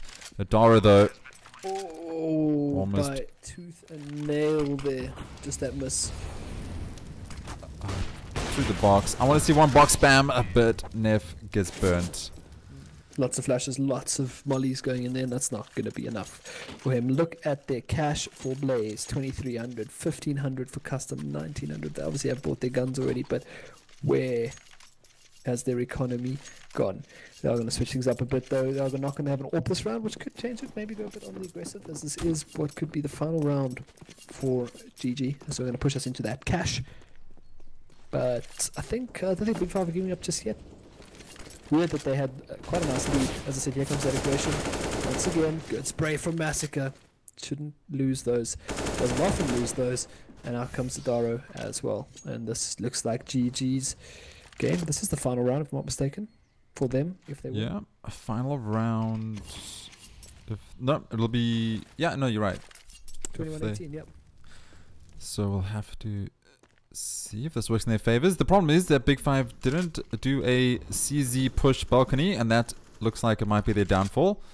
We know how they're dangerous with those balcony CZ pushes, but Custom though in the pit. I think that's one thing as well, that all these rounds they've been winning on the T side have been coming from that B bomb site, and I was going to say it's because Custom's such a good pit player, but he does go down immediately past his curse.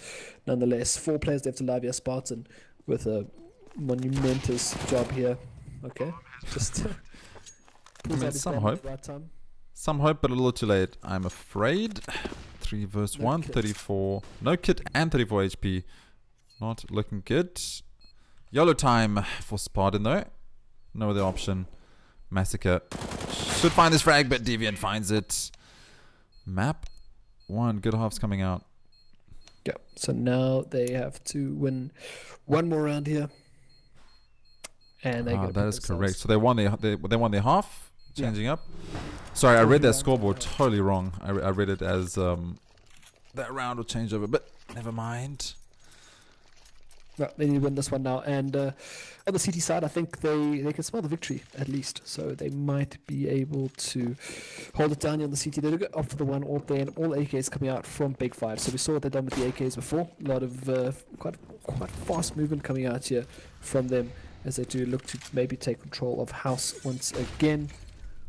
But that has been pretty much a star standard play for them, taking control of that house. They haven't been able to punish them on B too often during relegation rounds, but still spotting being done here by Massacre.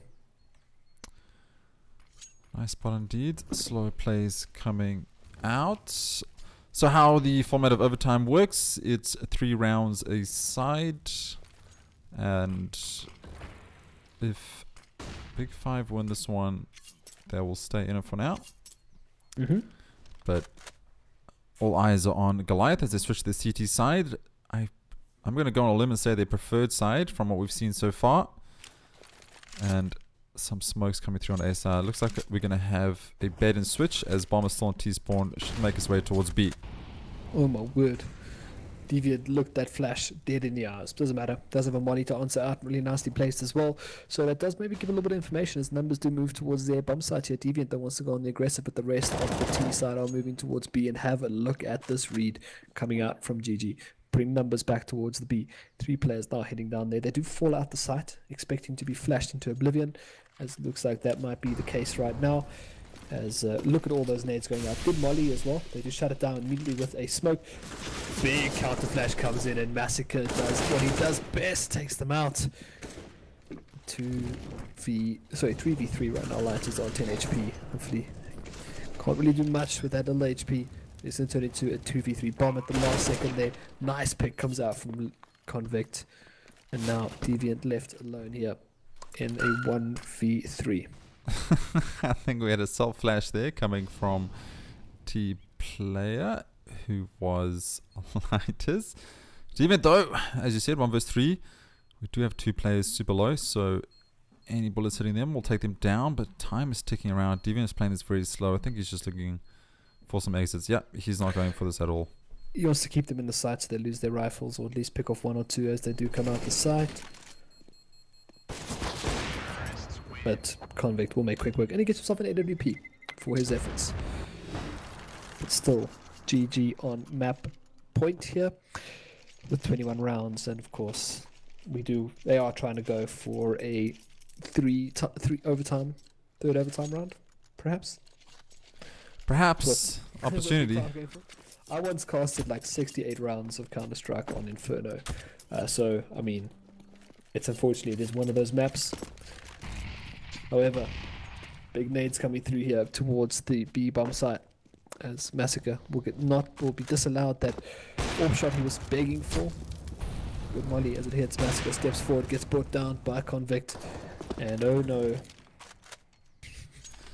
we found ourselves here on Convict. I mean, BIG5 are just setting up. They look like they were letting it go, and now they're just going big in their name. BIG5. Why not custom? Taking down goals. This is all falling apart. Goliath. They need to find one round at all it needs, and they have 2 chances to do it. This one and the next one, if I'm not mistaken. Yes. But looks like BIG5. No. It's definitely not going to be this one. And their economy is not looking good at all as well. Very, very, very poor economy. So it's going to be pistols all round for them on the final round here. So third OT could be on the way. Unless, yeah, Neff can grab a gun there. For the M4A4. And smart here by BIG5 to push them down. This is it. Yeah. This is definitely going to favor BIG5. They need to push them down. There's still somewhat of an economy game to be played. Oh, hello, Deviant. Lucky shot if I ever did see one. And that wasn't so well to keep the guns off them. Yeah, cool, keep their guns and keep the guns away. But this is still number map 1. Yeah, welcome Trogi. I'm starting to read the chat now. That's how this game, because it's just literally back and forward and absolutely no economy for GG. They do manage to get at least 3 rifles up. One's a scout, which is still good enough. But they need to do something, and maybe perhaps go on the aggressive. We've seen how well they did on the aggressive in the previous rounds, and T side's bringing it back. This is what's really troubling me, is that it's T. Both teams have won 3 rounds apiece on T side, of all places. In this economy, in this day, in this time. CSGO doesn't make sense in 2018. We'll just leave it at that. Spartan though takes down Adaro with a swift headshot. 4-4. Are we going to be seeing a trip overtime? Or perhaps not? Not sure. Could go either way, Congo. Yeah. Could go either way. The pistols haven't worked before, but now they're left with their 2 rifles and their scout. 3 or 4v3 Spartan really low here. So the scout might actually pay dividends at the end, but it is sort of just Massacre left alone. Massacre's done such good work on that B bomb site, but just even as a CT, it just I haven't felt his presence just yet. He's going to play smart though around the edges as a molly to fly into the bomb site. There's this gap in the smoke here, but have a look at Deviant. Deviant is going to push right on through or get taken down by lighters. And I think we might see 3 rounds of OT coming out yet from these 2 teams. Yeah. Going down to the wire. This is definitely going to the next overtime. There's no ways that Massacre are never going to clutch this. It's not happening. I mean, it's possible. Highly unlikely, and definitely not. That is it. I know. I'm trying our best. Yeah. You're trying to curse them, but into the third curse round doesn't work when you're trying it. Oh my god. Okay, cool. So here we go, guys. This is a BO3 map 1 going to. Is this triple, quadruple overtime? Triple overtime. Triple overtime indeed. 21-21. Match pause coming through. I haven't been here in so long. This triple overtime stuff, haven't been here. Some game. I must say, this is the first triple overtime situation I've been in. I feel like we should take a photo and remember this moment. Yeah. I'm going to use this opportunity to go to the bathroom and have a stretch as well, because I've drank like a liter of water, and I'll be right back. You do that, sir. Guys, we're just going to take a minute break while this pause comes through. We'll be right back. Drop some questions. We'll answer them in a minute. Just give me a second.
Cool. So we are back. We're going to go into triple overtime in this BO3 map 1. Let's just look at some questions over here. Do you think this overtime... Oh, we missed some questions there. Sorry. Do you think this overtime have a huge effect on both teams, even if they win?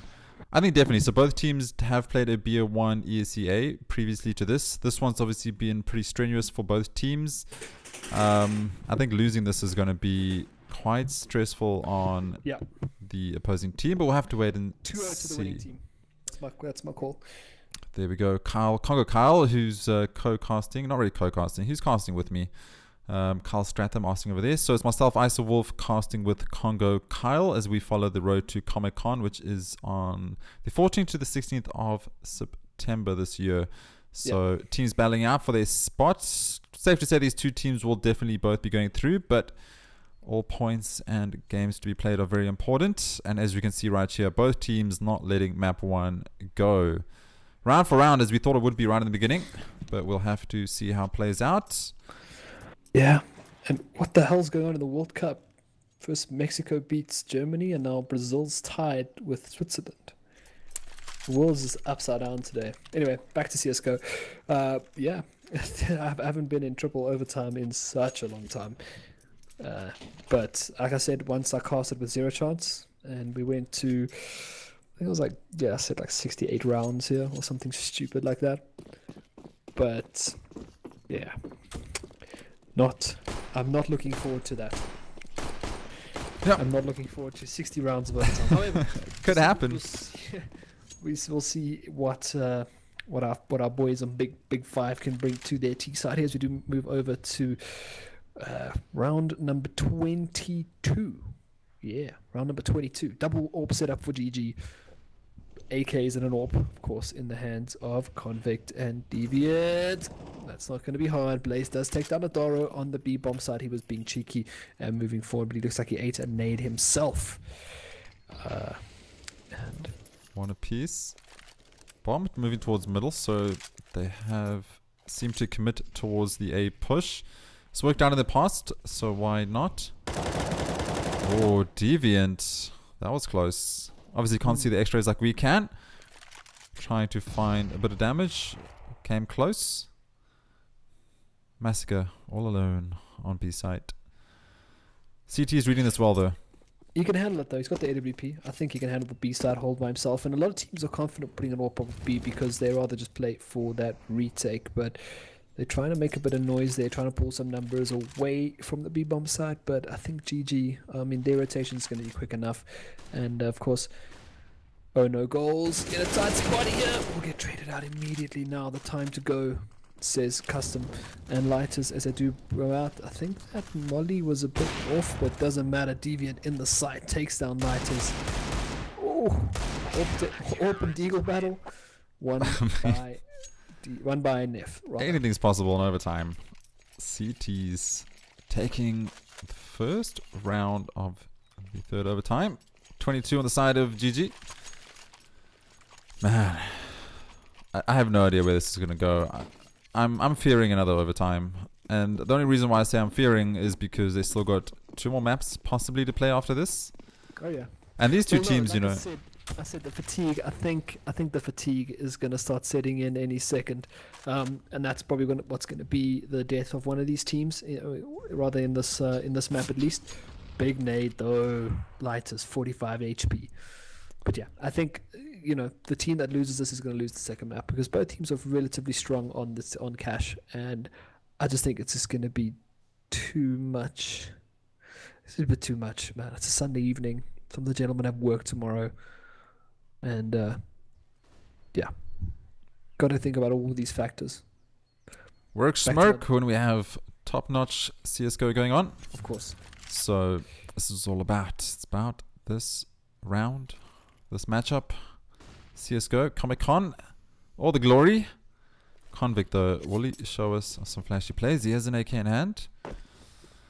No AWP for him. Spartan, though, he sprays down goals towards Ducky. That's how you want to open up this round. But Bomb making his way towards B. Bit of bait and switch coming through. They do have the open hands of Adaro sitting on that B bomb side. He's definitely going to take that one play here. Oh no, misses the first shot. Now needs to fall back immediately. Not going to get killed just yet, but look at this chase coming out here. Jumps in, down. Oh, will get down one, but does go down to Massacres M4A4. And that's going to be what looks like a round on the board here for BIG5 as they do shut off that last player in that wall of smoke. Yeah, round for round, Congo. Yeah, love it. Uber Eats, bring us some coffee. Bomb down. 3 left. CT's just waiting for exits. Not going to go aggressive on this. Oh, Deviant does though. He gets burnt down by the molly and then finished off by Convict. Surely not. Surely not. They're going to go for this. Gets taken down. 1. Last player alive. Massacre going for the glory. Unfortunately not being able to do much. 22-22, round for round. Goliath versus BIG5. Interesting times. I told you, man, overtime starts getting to me. It's running out of things to say. It's just rather, right now, it's rather just, you know, it's now essentially just shoutcasting. We're just pretty much calling play by play here because what is there left to talk about? Both teams seem to be making the same mistakes on their relative sides. One team goes and wins all the T rounds, the other team goes and wins all the T rounds. So maybe it's coming down to what you said in the beginning about, you know, just being comfortable on one of those sides and then just pretty much dominating on it. However, now still Dink through the wall there. Convict does get tagged up going towards that B, and I don't know what to say.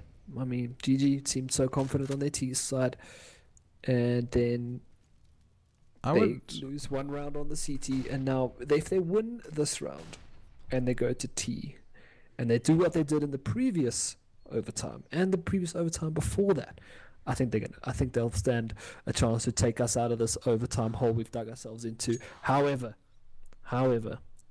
BIG5 are making their way towards the B bomb side, and they have pushed numbers towards A, and this could be a problem because there's going to have to be a very fast custom. But he just stuck that. The best example of whack-a-mole I've ever did see. Just peeking through Mexico. Mexico beating Germany, but not being able to take down CT player on the site. Good read here though. 2 players, 2 CTs on B's side. There was one earlier. Massacre is flashed off. Flurry of mollies and smokes coming through. Massacre will push through that smoke. No, he doesn't. He falls back. Adara gets taken down. BIG5 just owning on B's side. 3 versus 4. Bomb getting planted. Goes with a CZ, finding a frag, but he surely gets taken down. So gets flashed. There we go. Lighters finds 1. Lighters finds 2. Surviving on 14 HP. Oh, tough round. Great read here. BIG5 though.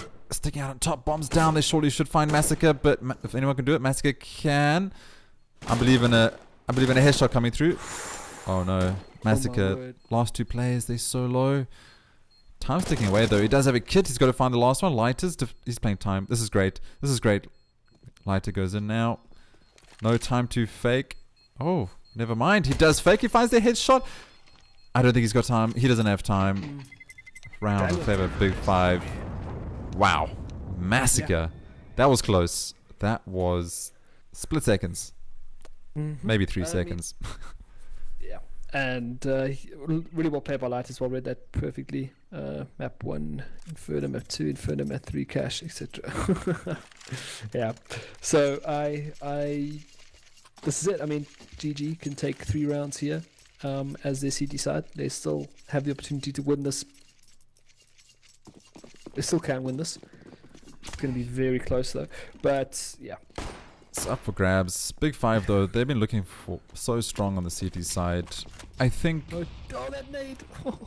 One nade does it. Both those nades hit. I think Massacre would have died there. But nonetheless, they're going to go for the 3. They're going to go for those 3 early nades onto the B bomb site here. And they're putting numbers onto B for the start at least to see if there's any sort of rush tactics coming out from GG rather. Convict. Will he? Will he? He will. He finds Deviant in the back through that smoke. He did have the awareness as he saw Deviant. Advantage here for the CTs.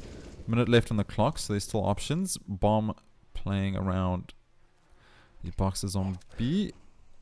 Lighters is so hungry. He just wants to come. He wants to peek that angle. He just wants to jump out and peek that angle. So clear, but they're slowing them down so much here. Slowing down the time at least. Yeah, that's the advantage of having all that utility. And if you play it well, you can slow down quite a lot of the round. Lighters look like he wants to move off, but Bomb is towards B though. CT, not really sure what the play is. Adaro going for it. Oh, a boost. I like this. A boost to see if you can find the shot. Oh, I'm not sure Spartan had vision there. He backed off. I think he realized. That could have been very interesting. Definitely could have opened around. Spartan hiding and waiting for the players to get on site. Does the peek? Pushes back. We need some more aggression. And there we go. Goals finding Lighters. 4 vs 2. Goals through the smoke. Finds Blaze. Oh my god. What is going on here? Goals with... Okay, Goals mad. He's done. He's like, second map, please.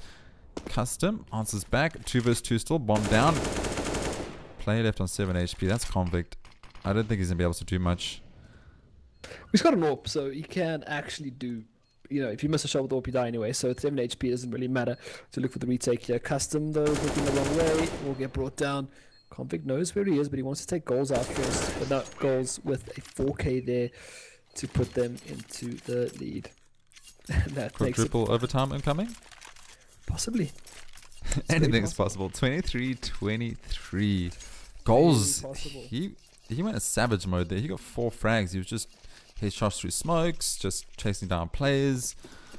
Blood in his eyes. He wants to finish this off, get to map 2, carry on with his life. BIG5 though, will they say no to that? We'll have to wait and see. 5 M4, sorry. No head armor. Interesting.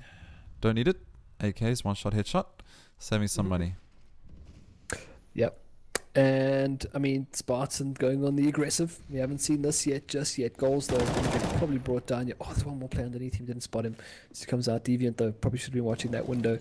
And it does let his teammate pay for that trouble. Nice push comes out here from Blaze. They're able to capitalize on the spray transfer. However, they do turn this into a 4v3 very early on into the game here. Deviant now, perhaps in a spot of trouble. Rather, just takes that one. Look at the aggression. He wants to start moving now.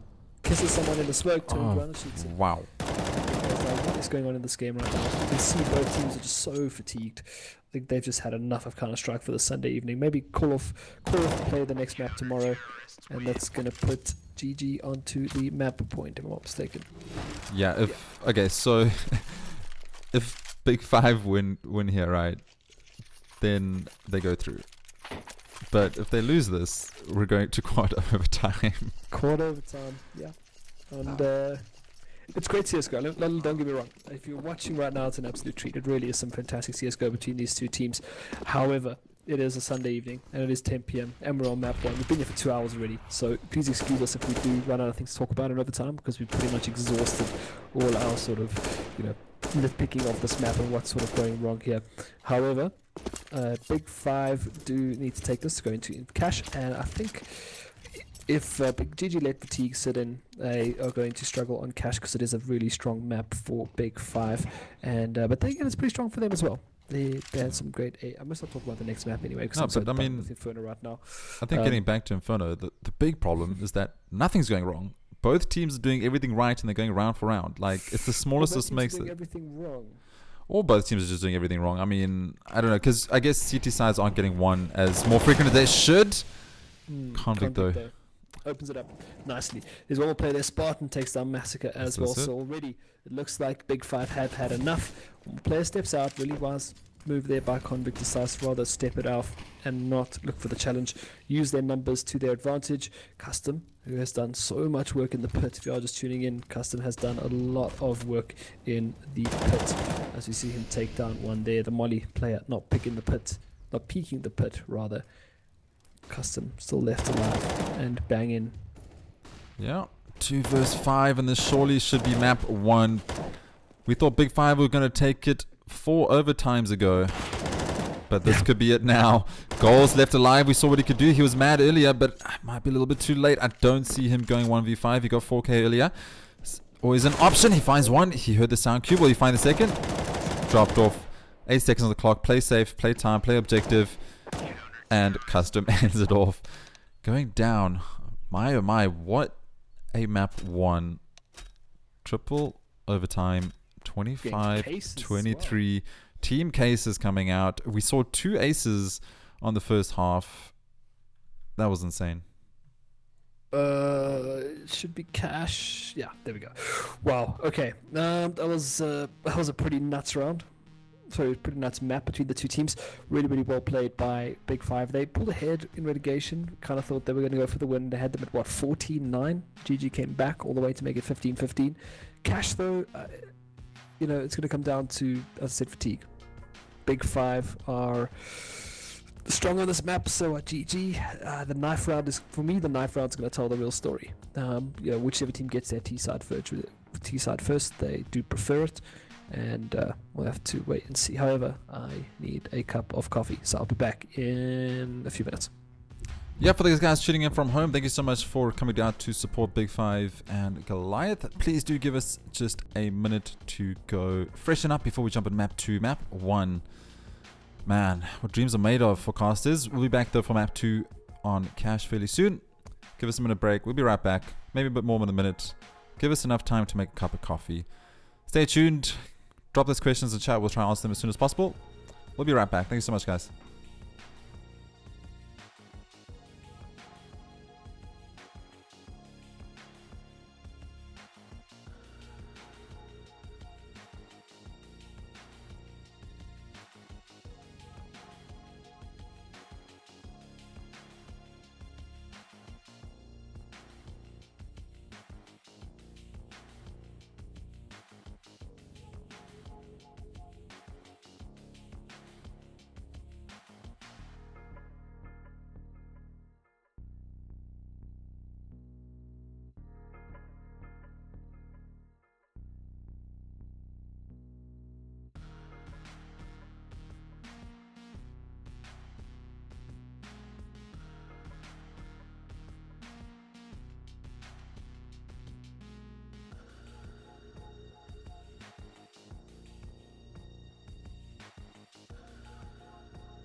Cool, we are back.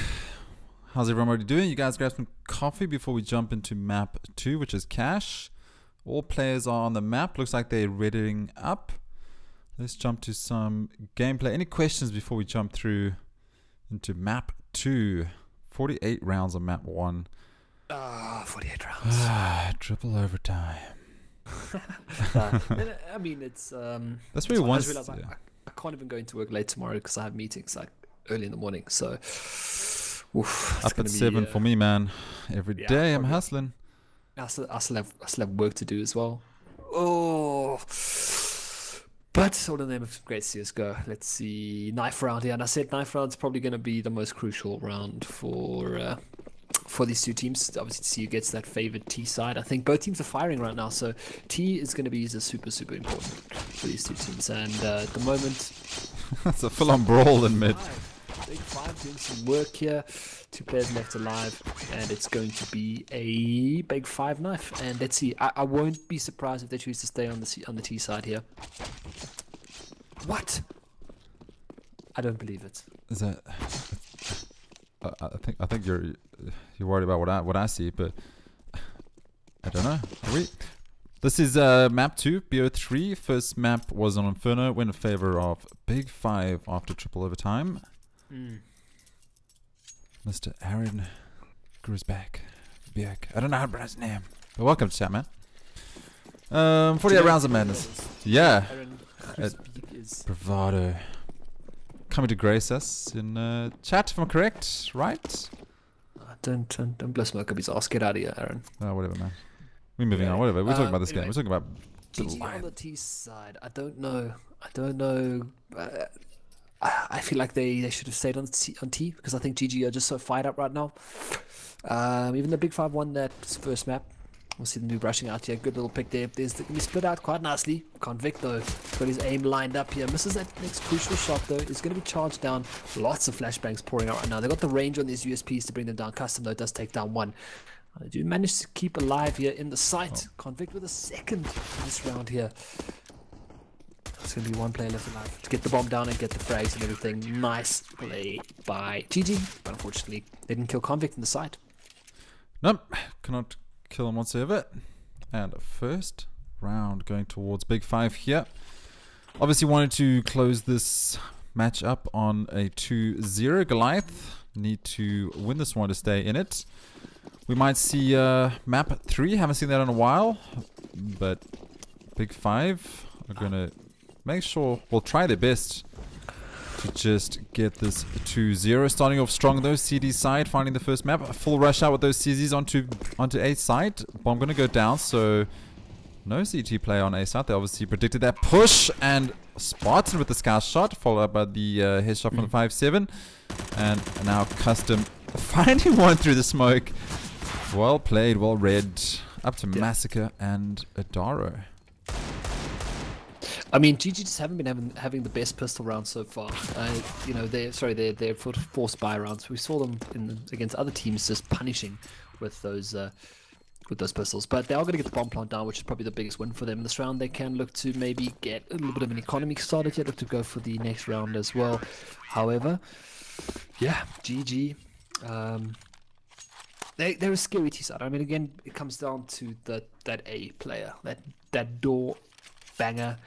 And of course, the emphasis on mid. If you are a new CSGO player, middle of cash is probably one of the most heavily contested areas. And some teams do choose to negate it.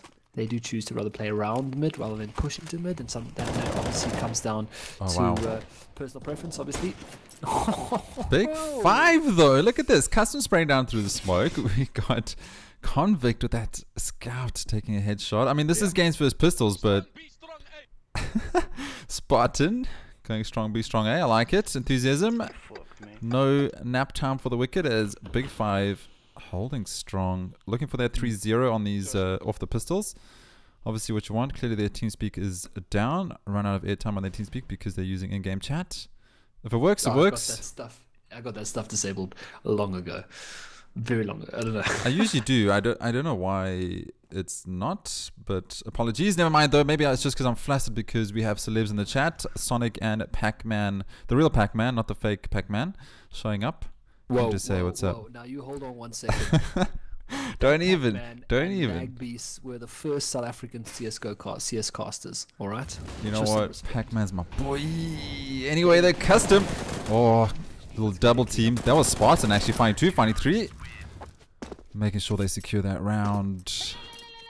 I was still casting Dota in 2013 when I went upstairs. Oh, I went across to the Counter-Strike guys, and there was Pac-Man and Lag Beast. I think Dota's a dead commentating. game anyway, man. It's all about CSGO. I'm joking. I mean, Dota's alive and well. I'm Don't not- kill I'm me. not disagreeing with you entirely. I mean, Dota is just not as big as it used to be, but it still is a massive. I mean, No, I it's like League of Dota. Legends. I'm a It's no fan. League of Legends. However, Wow. gun round here. Late night casting after a triple overtime, and Congo's throwing shade, saying League of Legends is better than Dota. Clip it. I said better. I said bigger. But not I much. heard better. I Like- mean, maybe I'm biased. Whatever. But now it's going to be gun vs gun. 4th round here on Cash. And of course, GG want to put their stamp on this game with AKs all round. Still a scout in the hands of Convict. So and punish a player up in mid earlier with a cheeky headshot. And his job pretty much this game is that mid and that highway. Blaze though needs to be careful up against that AK-47. As my headphones just tell me that Oh, it's wow. time to change. Neff takes down Blaze. Talk quickly. Yeah, clearly we're just memeing about Dota and League. Don't take us too seriously. All jokes aside, both great games, and we're talking about CSGO. BIG5 versus Goliath. Map 2 on Cash. First map going triple overtime in the favor of BIG5. And looks like we might see the first map on the board here on Cash for Goliath. Let's see if Deviant will find a frag. Spartan does move off. Slight sound cues there, just holding strong. Bomb making his way towards A, through A main, and goals. Almost finding the crosshairs of that scout. Spartan though is going to have to find this frag. He does spawn with a headshot of goals, but here comes the refrag. No one in quad. And now the 2-prong attack comes through. Nev finds the quad player. That is custom. Strange setup. No one sitting in quad. No one there for the refrag. And now Nev going to take a swift shot to Lighters coming through Z. Well predicted. Bomb goes down. Surely first round on the board for this map though. Oh, nice flashbang. Massacre steps out, and yeah, I mean that mid, come from door again. Just powerhouse plays coming out from that A-bomb side, and door is just so crucial, man. If you're able to secure that highway and that middle, you are gonna pretty much walk onto that A-bomb side because there's just too many angles to watch. If your mid player goes down, you know the player sitting inside having to watch all the way down highway. Having to sit another player watch the door, it's such a tough angle to hold, and of course you got nades and smokes and flashes coming flying in towards your head. It's never a nice thing to do. However, that was just BIG5 getting rid of what was left of their baby guns. Now they bring out the big boys. It is 3-1 right now. We'll see if they can. And I like this aggression from Convict. I really like this aggression. Yep. I like it when Convict picks up something other than an AWP and just shows us what he can do. Definitely a multifaceted player. Nice to But see yes, him decent. aggressive. I want to see him at the door. I mean, this is pretty much my favorite spot to watch as a caster, and it's just such a great spot because you pretty much can control you can dictate the movements on A and middle, being a really good door play. Because look at this custom now, he wants to come peek this door, and if he gets punished, that opens up middle. And that leaves the player to his right, Deviant's right here, to also come back and watch the door. So it's just such a crucial spot to play. And even if he's not even firing. It's the fact that that door is open that pulls that player away from mid and brings numbers. And this is where it comes out now. Look at that goals, entry frag, straight there from side. Though Deviant spraying down through the smoke, did get tagged up to 15 HP. And this is T side at its finest coming out from GG right now. Yeah, GG rifles starting to find some rounds, but Blaze and Convict answer back. There we go, Blaze with the 2. So now 3 vs 2 bomb down. They got time. They have a kit on Blaze. And Blaze gets taken down. So the kit is now left on the floor, but Spartan. Oh, Deviant, he's low. He gets shot down through the door. Easy defuse coming through. And as we thought Goliath were going to go big and start running away with this, well, should I say coming back? They find a round. Nice retakes. Obviously practicing the retakes. BIG5 getting those frags. 4-1. And just reading chat there quickly. In your opinion, casters, how far do you think South African esports will go? That's a very big question. We'll make sure we answer that probably at after this map? I say we can answer it. Win or lose? After the quad overtime. Oh No. yeah, after the was, penta overtime.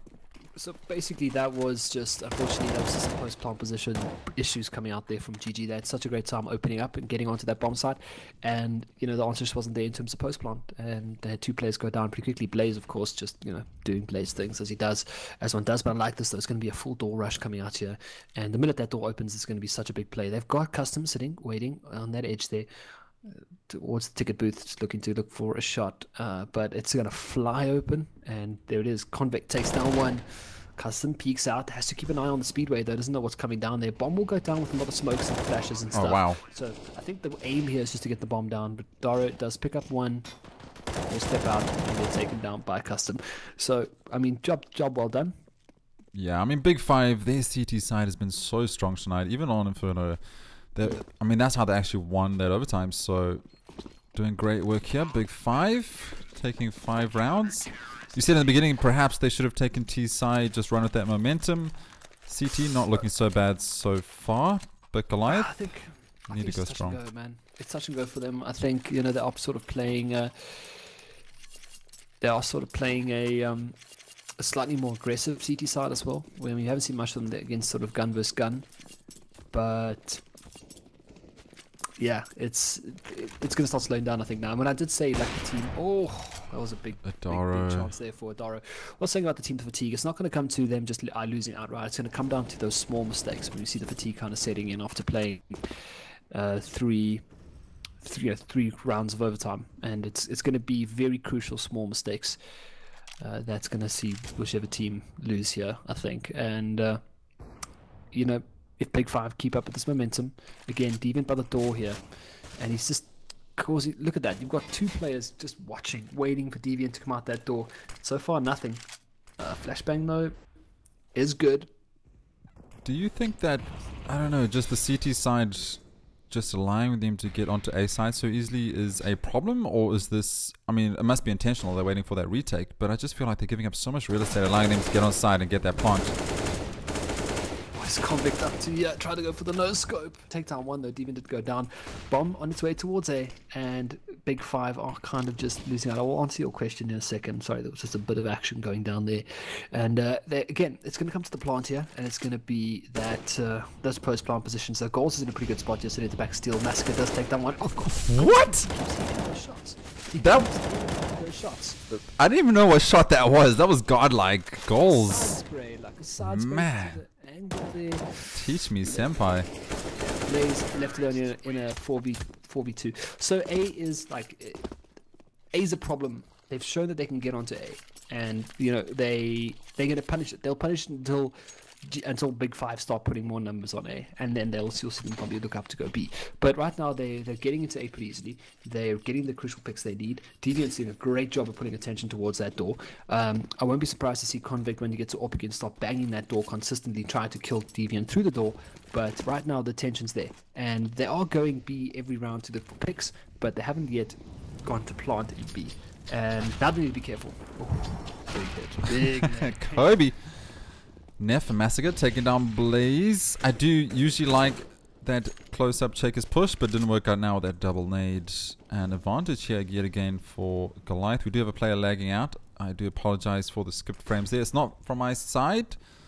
A couple internet issues coming here from the players. Never mind though. Bomb down. Goliath 5 vs 4. Oh, through the bangable wall. Interesting. Takes on Neff to 37. Obviously, economy wearing. Don't want to just rush on there. They can opt to save the armor and the pistols here, which what they probably should do. Goals, though.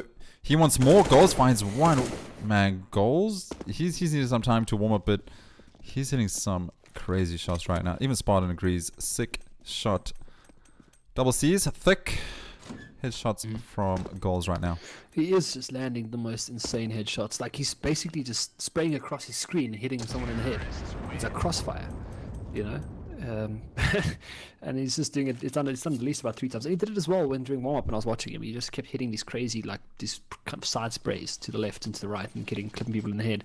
However, it looks like we might see another eco coming out here from BIG5, as they know I'm talking absolute rubbish. We're just waiting to they're waiting to make the call. As a convict now with the AWP, no head armor for any of the players, as we've seen a number of times here.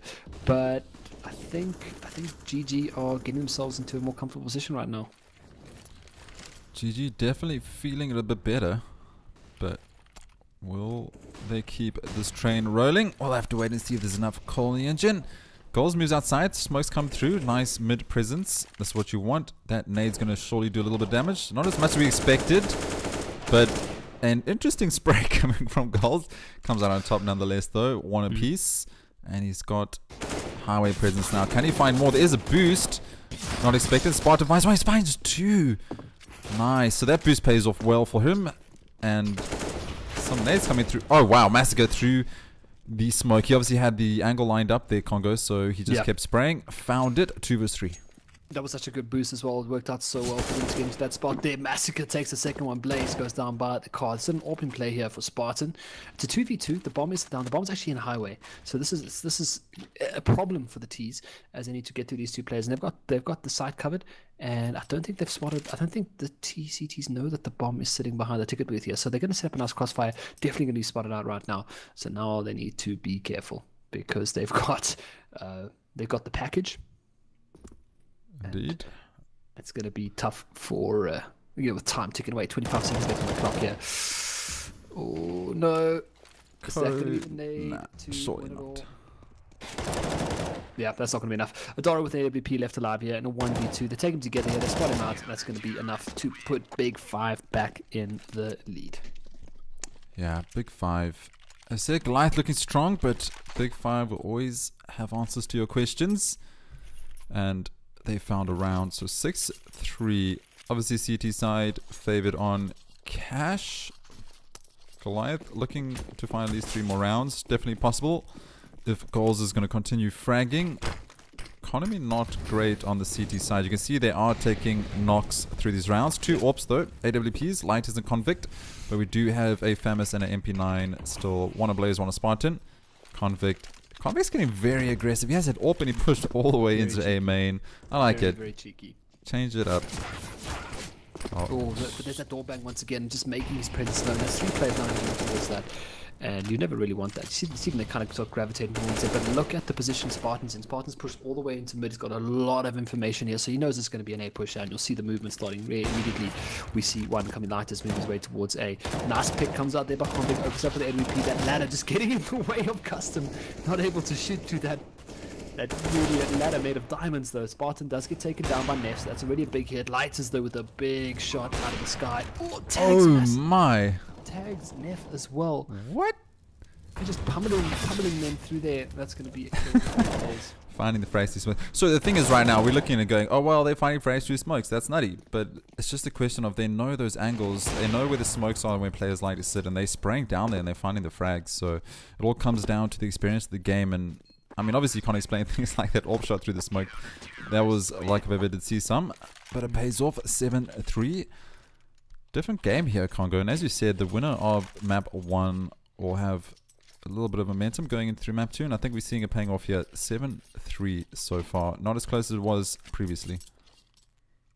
Yeah, and now much more healthier bar coming out from BIG5 as well, as GG find themselves on pistols.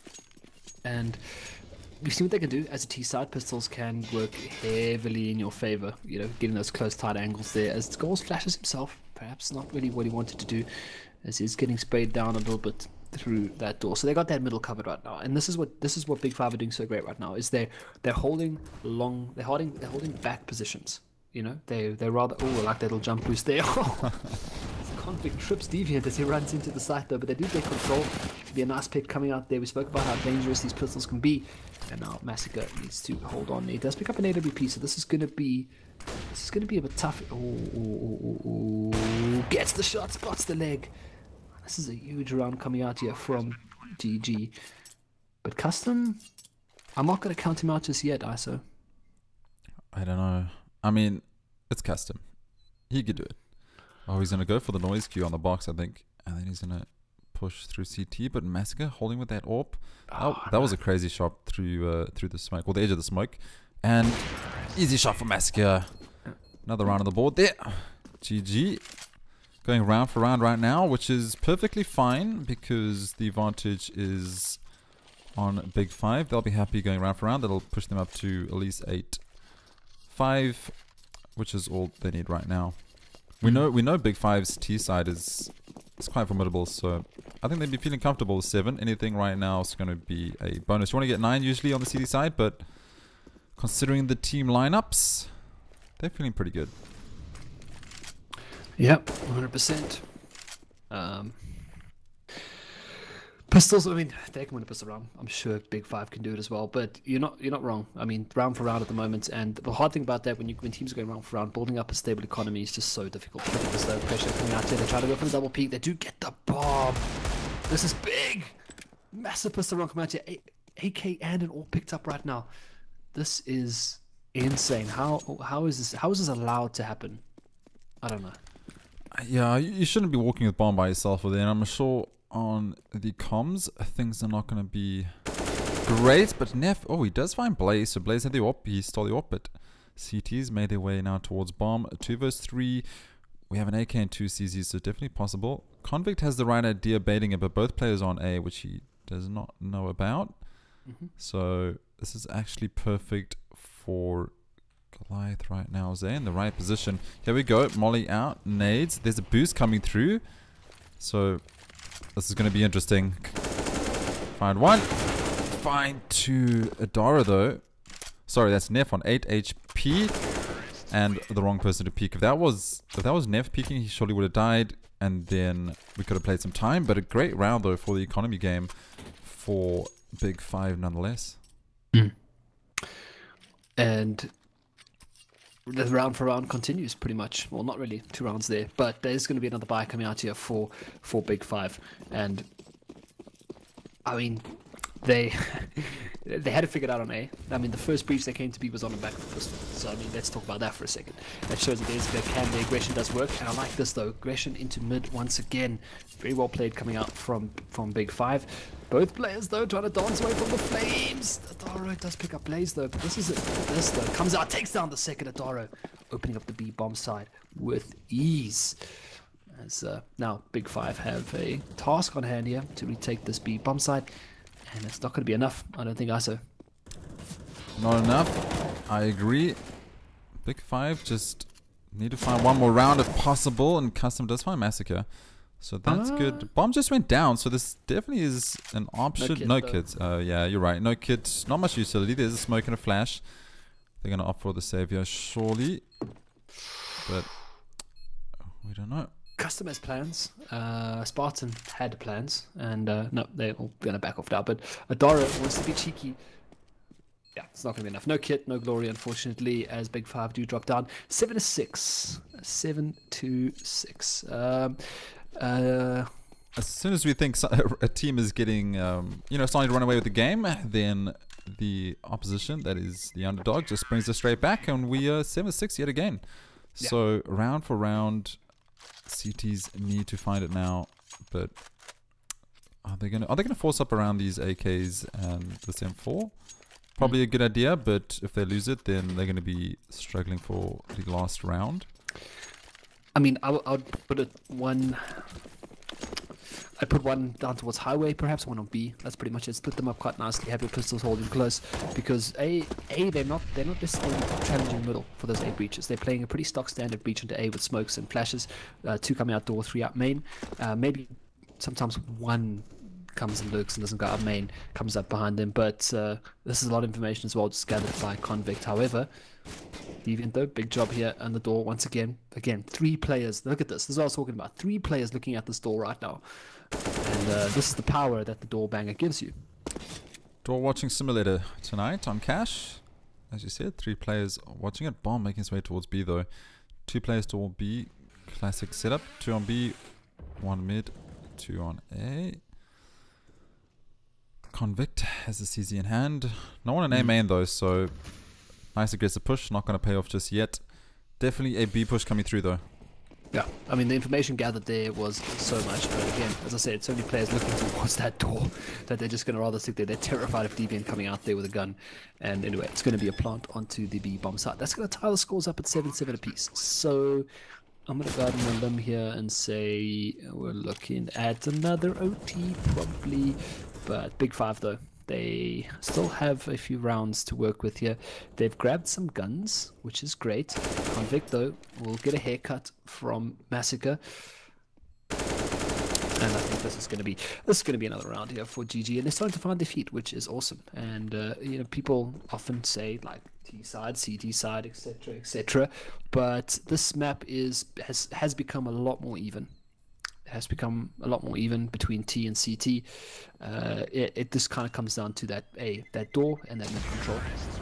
Well, we spoke about it quite extensively recently about how we feel that South African teams are T-sided in general. They like the aggressiveness, they like those hard push aim duels straight on close, and it's very tough for CT sides that only have like 2 players on a site to fight against that. So it's alright. I mean, if we stick by that logic, then BIG5 are in a great position. So being in this position right now, not too bad for both teams. 7-7, map 2. Might see more over time because these rounds are going close. As soon as we see one team starting to run away with it, then the scoreline just gets evened out straight away.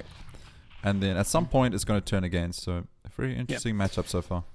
BIG5 had them figured out. I mean, nice pick there by Neff. That's so big. And now he knows there has to be a boost. He has to know there's a boost up there. But I think this man, Goal sitting on highway will be able to figure out that boost. Oh no, this is patient. This is so good from Spartan. But yeah, whiffs the first shot. We'll get the second. Eventually gets brought down to Spartan, who's so much work there. But Goals did come up on Speedway to take down 2. Now into a 2v2 though. Very good Molly. Pushes out one player from the site. Lighters takes out through the smoke. Wants to go for the second. Final round of the half here. 13 HP. 13 HP. 2 players to find. Oh, this is going to work out. An HG would have been great. And now Blaze will finish it off. Takes down Massacre. Defuse coming in. 8-7. First half. And now BIG5 get a switch over. And hopefully we'll see some aggressive plays coming through. And see how this plays out. A very close first half on the second map. Yeah.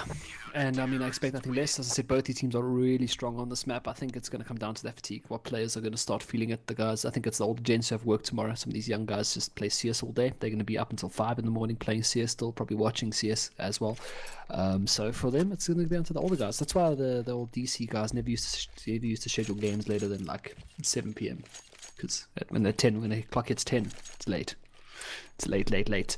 However, into this game now, 8-7, and BIG5 on the T. Again, it's gonna be the Blaze and Spartan show. I think Convict has been having a fantastic day so far, but when it comes down to these entries, it's these 2 players right here. As Goals goes on the aggressive, he wants to punch someone here. I like this. I like the CT's getting aggressive. Why not? But Blaze is looking for it, and he gets it with that Glock. Oh, was that a trip dink? Maybe 1 dink, 2 follow-ups. Blaze holding the angle. Neff now looking for a refrag. Not going to happen. Massacre. He's going to go big. Finds 1. Falls back. He did this previous round as well, where he stayed alive and took down like 4 players. But not going to be this time, though, as Convict does take him down. And the rest of GG now speeding their way towards that B. Bombs up at Lighters, though. Might be able to cut someone in half here. Dara does pick up Blaze, though. Bomb not down just yet. They still have answers here. Oh! My god, Convictus Leviosa just annihilated the player. He actually, he got the entry and then he got 2 follow-ups on that. Man, I don't know, I love watching Convict. Those slight angles that he's find is just, this is out of this world. Great player, great man. What a legend. First round of the second half going in favor of BIG5, 9-7. Definitely the advantage they wanted. Hoping to find the 2 follow-ups, but CZ's in hand. Very healthy buy coming out here from BIG5 as well. Look at that, not taking any chances, but those nades. Oh my god, those are big nades. That's gonna put them into a really, really tough spot. And but I like this. Are they gonna try? They're gonna attempt this jump around here. I like this a lot. Deviant wants to do it, but he doesn't want to do it on camera though. He wants to wait for the camera to go away. But move the camera, please, so I can find frags. Spartan knows though that there were 2 nades that came over the top there, so he has to know at least 2 players in the middle, probably still sticking around. Deviant's feet are going to get spotted in a second, going to get brought down. Now, Massacre, still just patient as ever. But the pistols can be a problem, I say. I think that's the theme of our broadcast. If you ever watch our broadcast, you know it's going to be the pistol. It's pistol fiesta. Especially after that nade down, because Convict 26, Blaze 49, Sparta 61, 1 or 2 shots. Oh yes, yes, it's opportunity for 2. Massacre doesn't repick, so Jack in the box. Good decision. Good decision. He finds one. He finds the bomb as well. So that's the information. And these players are low. Those TZs can do damage. And there we go. Goals finds Blaze.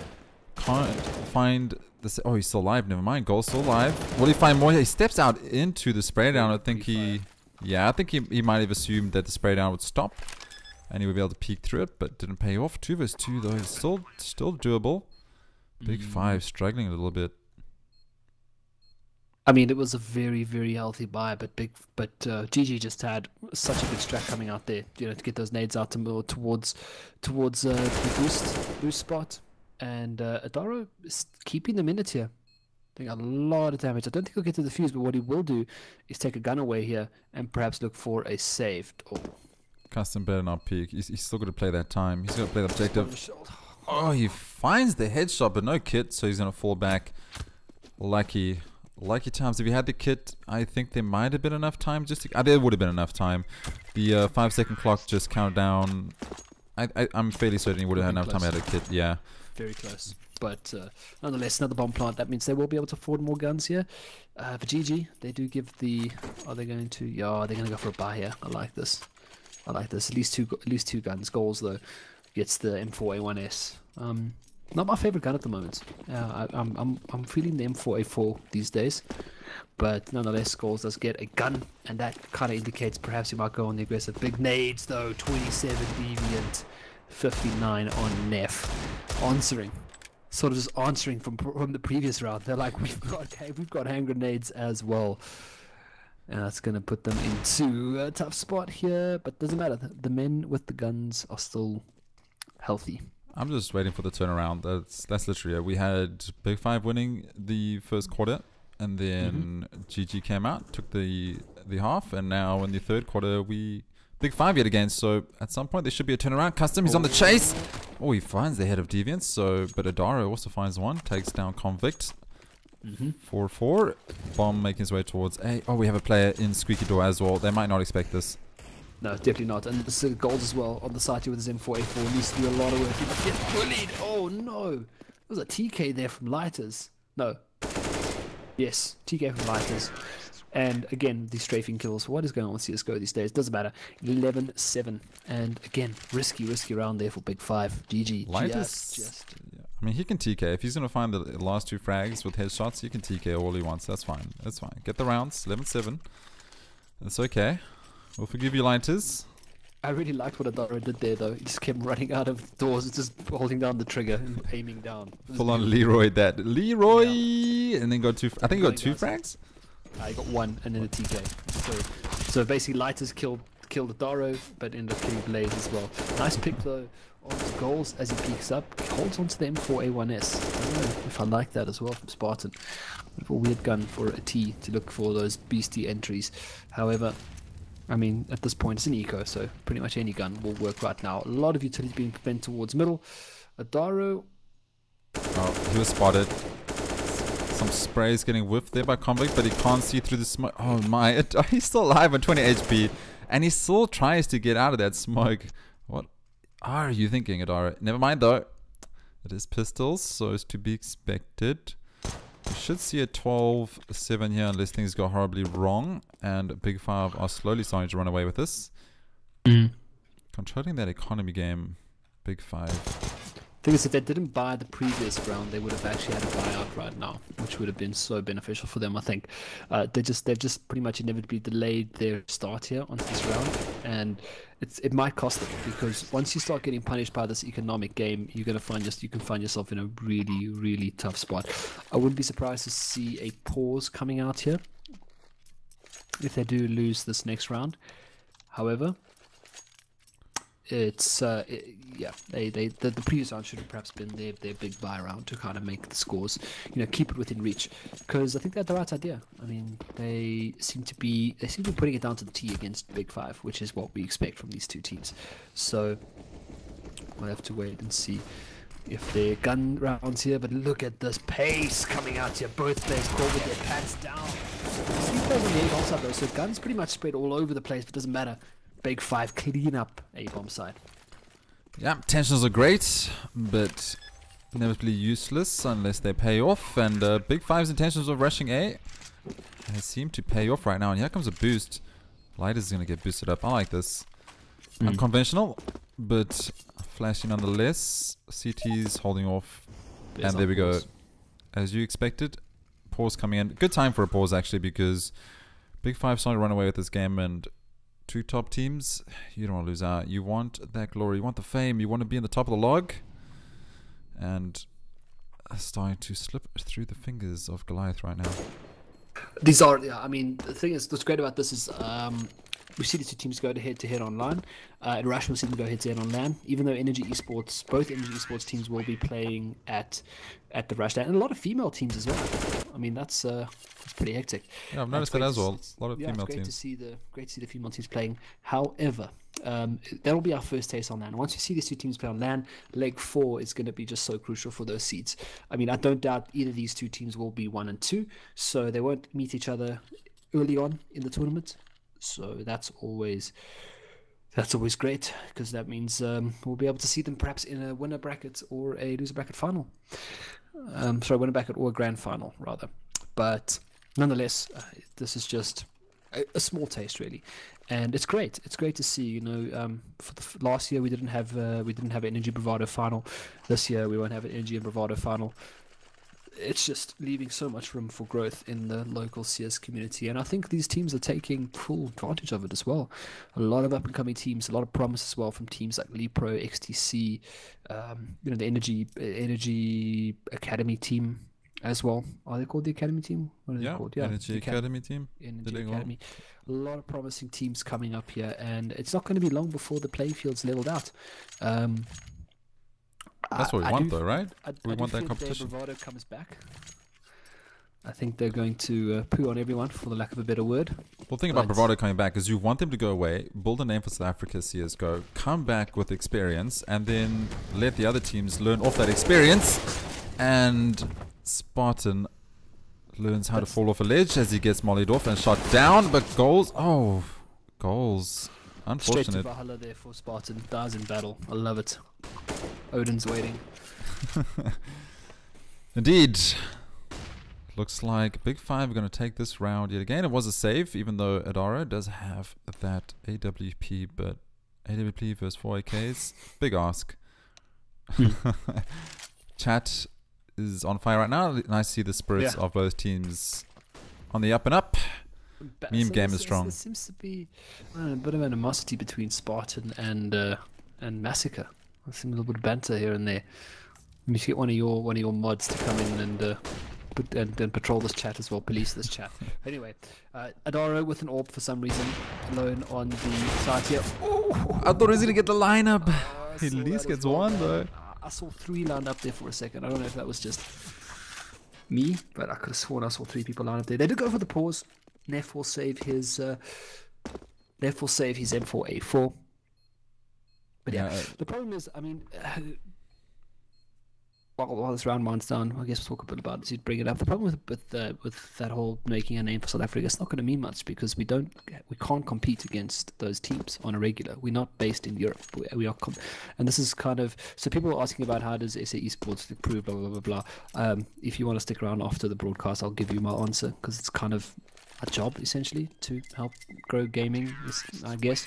So I'll give you an informed opinion after the match, but our biggest issue is we just cut off from the rest of the world. That's it. There's no way we can compete against. Well, there's not a bigger player pool, big enough player pool to get that experience level. So you get, well, I'm saying in South Africa in general, like you get to that certain level ceiling, but there's not enough players to create that next level competition. So once you get to the top, you can't really progress any further.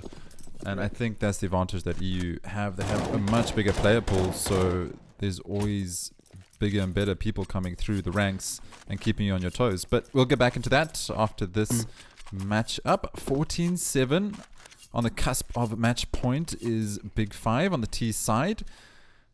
Wrecking through Goliath right now. It's not going to feel good. It is late. They play a lot of CSGO today, and cuts, oh my, through the wall, takes... through the door bang onto Deviant.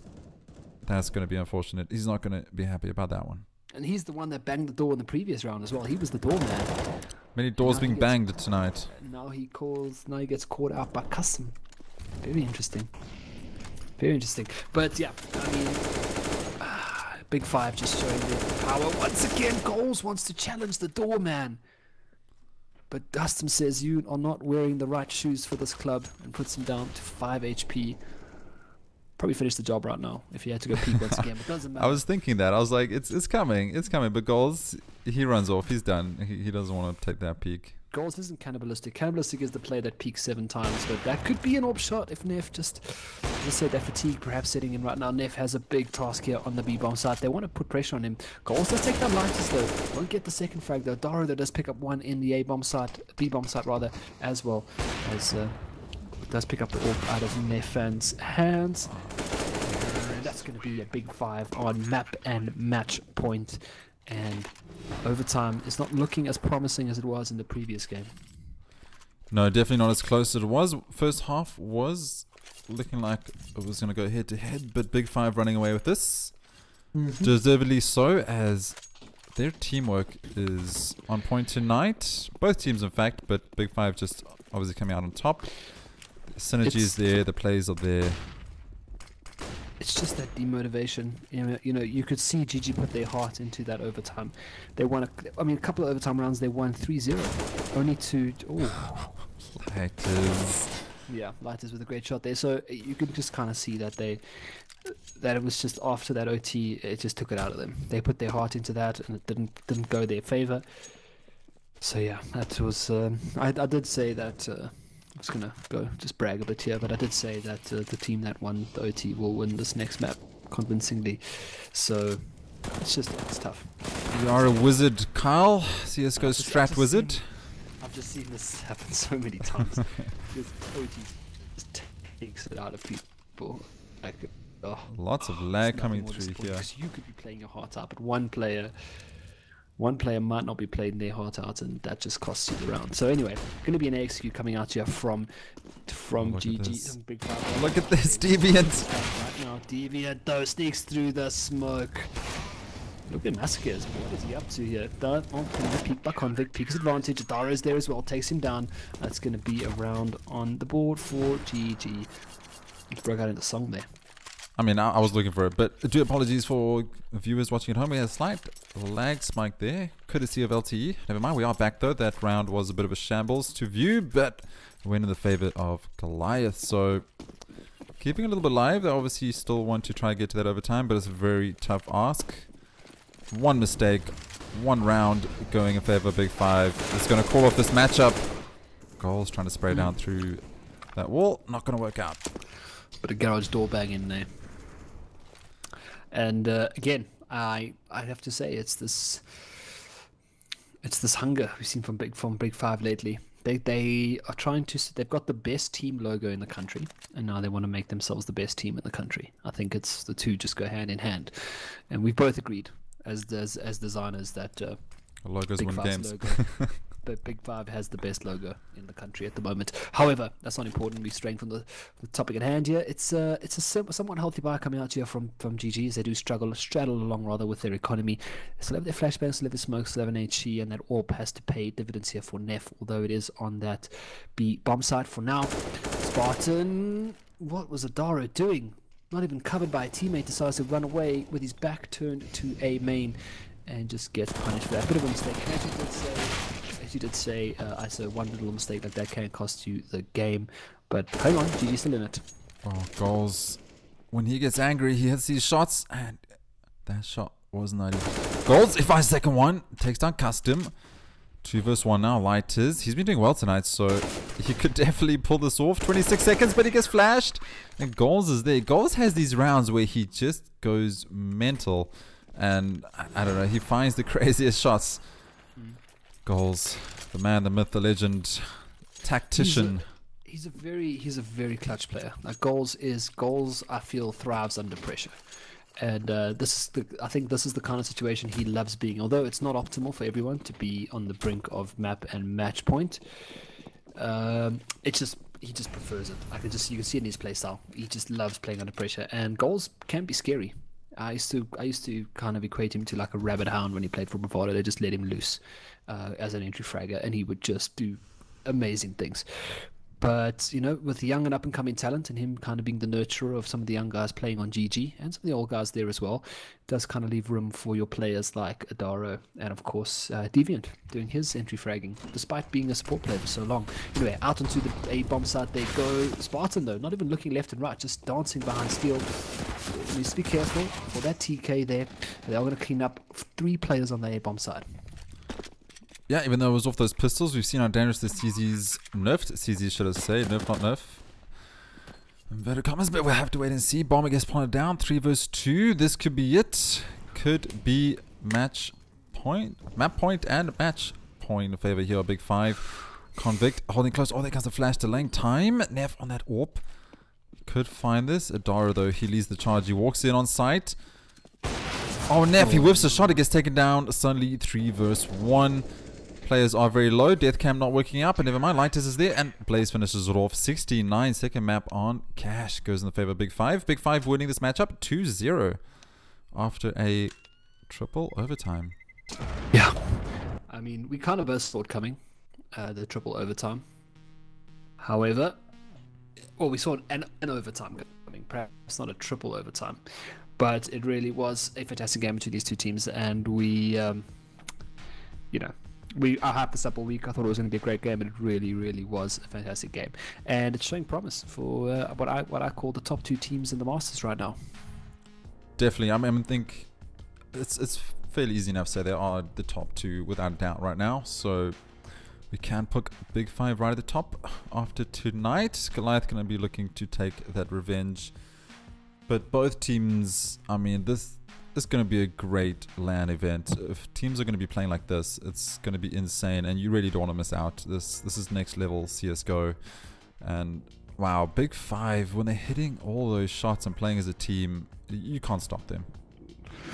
Yeah, well, that concludes the match for this night. I did say I was going to give an answer to, I don't know whose question it was. Have a look. Need to have a look. I can grab it for you. Rexo. So Rexo was basically asking about what do we think the future of esports is, in our opinion as casters, and I think, yeah, Congo, you wanted to answer this one, so do you want to go for it? I'll start the answer. It's very simple. I won't make it a long essay. It's basically the fact that, my lord, okay.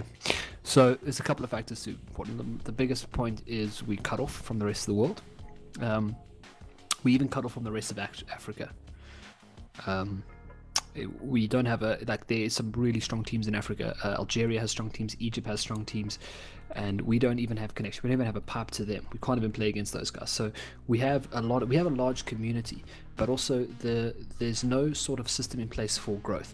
There's one major league, which is VS Gaming. There's a lot of other championships and stuff, but other than that, those are the only places for growth. And with Bravado going overseas, it kind of does sort of create a sense of, oh, we can compete, and oh, we can strive to compete like that. But again, then it comes down to, someone brought up the economics of it all, the money, and the issue is that people just aren't willing to invest, and that's because the people in the positions to invest money, they don't understand the value of competitive gaming. They don't understand the value of esports. They still see it as a computer game, as a waste of time. And I'm talking about our parents, people of their age that are sitting in those seats in these different companies. It's starting to get better.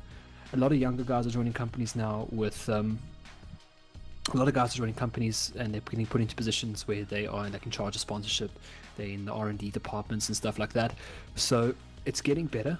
But again, for them to now, those young guys who are finding all these interesting opportunities for the companies to work for, they still have to take it to the older dudes, the CEOs. So again, it comes down to that, and they just don't invest because they don't. And some of them do invest, and then they get burnt. They put in a couple of million rand into investment, and then it kind of brings us to our next problem: is that we don't have a system for people to watch, people to enjoy online gaming, because it's not well advertised, first of all.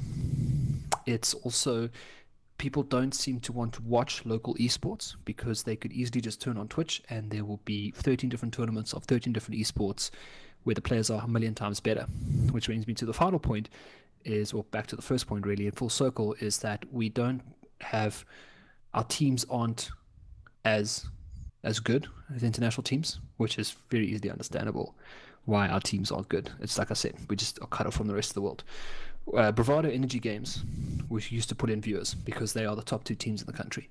And I have no doubt that when people start seeing teams like BIG5, Goliath, Lead Pro, they see that their CS is getting a lot more exciting as well. That'll put in more viewers. But I mean, the last stat I saw, there's 180,000 South African people watching Twitch, but most streams battle to pull over 50 viewers, sometimes 100 viewers. So I mean, that just tells you it's that the content's not good enough, perhaps, or the teams just aren't good enough to watch. You'd rather watch, professional teams playing CSGO, even a professional streamer playing CSGO, because the games are of a higher caliber. So that's essentially it. Yeah. For me, though, it's more about our jobs is to create the hype, and that's kind of one of the things why I got into casting, was creating hype for those teams. Because what international teams do so well is their news outlets and their social media, and that creates these idols or legends out of players. So people want to go watch. They want to see what Kenny does. They want to see what Happy does, or the players from BP like Snacks and Passion, and they want to see what they do, because they're in your mind, they're these godlike, god tier players. And our job, I think, is to create those kind of that mentality for local South Africans, so that when people go watch local CSGO, they go, oh, I want to go see what Lighters does because he's a crazy player and he's really good at what he does. And that's the whole thing. So the issue that we had in the past, and I don't want to badmouth anyone, but the issue we had in the past is that we had Bravado Energy, and no one else could compete against them, which is great for those teams because they're always at the top and they're doing their jobs of being at the top and pushing that level. It's cool. It's great. But for sponsors, I want to sponsor Energy or Bravado. Oh, you've got enough? Okay, well, we're out of esports. Because there isn't enough competition within those top ranks to go, well, I want to sponsor this team. They haven't got a sponsor, but they're going head to head versus Bravado and Energy. So let's sponsor now, the other teams. So now that Bravado's gone and doing their thing in America, which is great, we left with Energy, who are not competing in VS. We left now with a map pool of about 4 teams that can compete closely together, and now we can create a bit more of a hype, because now we can go, okay, we actually don't know who's going to win. So we don't know out of these teams which who's going to win. So it's more exciting for people to go watch. And now they go, okay, we don't know who's going to win. I like Lighters, or I like Convict, or Goals, or whoever, Zip, whoever you want. I like those players from those teams. I'm going to go watch and let's see how well they do. And it's not predictable. So now sponsors go, okay, well, more people are watching. Let's give them some branding and some support and money, and great. So it's also about that. Our job, in my opinion, is to create legends and hype around these players. And that's why we cast so much, and that's why we're casting now the road to Comic-Con. So players know, well, viewers and people coming to Comic-Con know, okay, these are the teams, we've seen them play, we know what they're going to do, but it's going to be so damn exciting to see them live. No, you're not wrong, but you have to kind of, for our point at least, you got to think one step above that. You got to look at teams. You got to make names for teams. We got to look at a franchising model, because franchising models are very handsome to investors, and teams that sort of places and spots in leagues and stuff should be retained by teams, not by players, or not by like teams of players. Should be owned by franchises.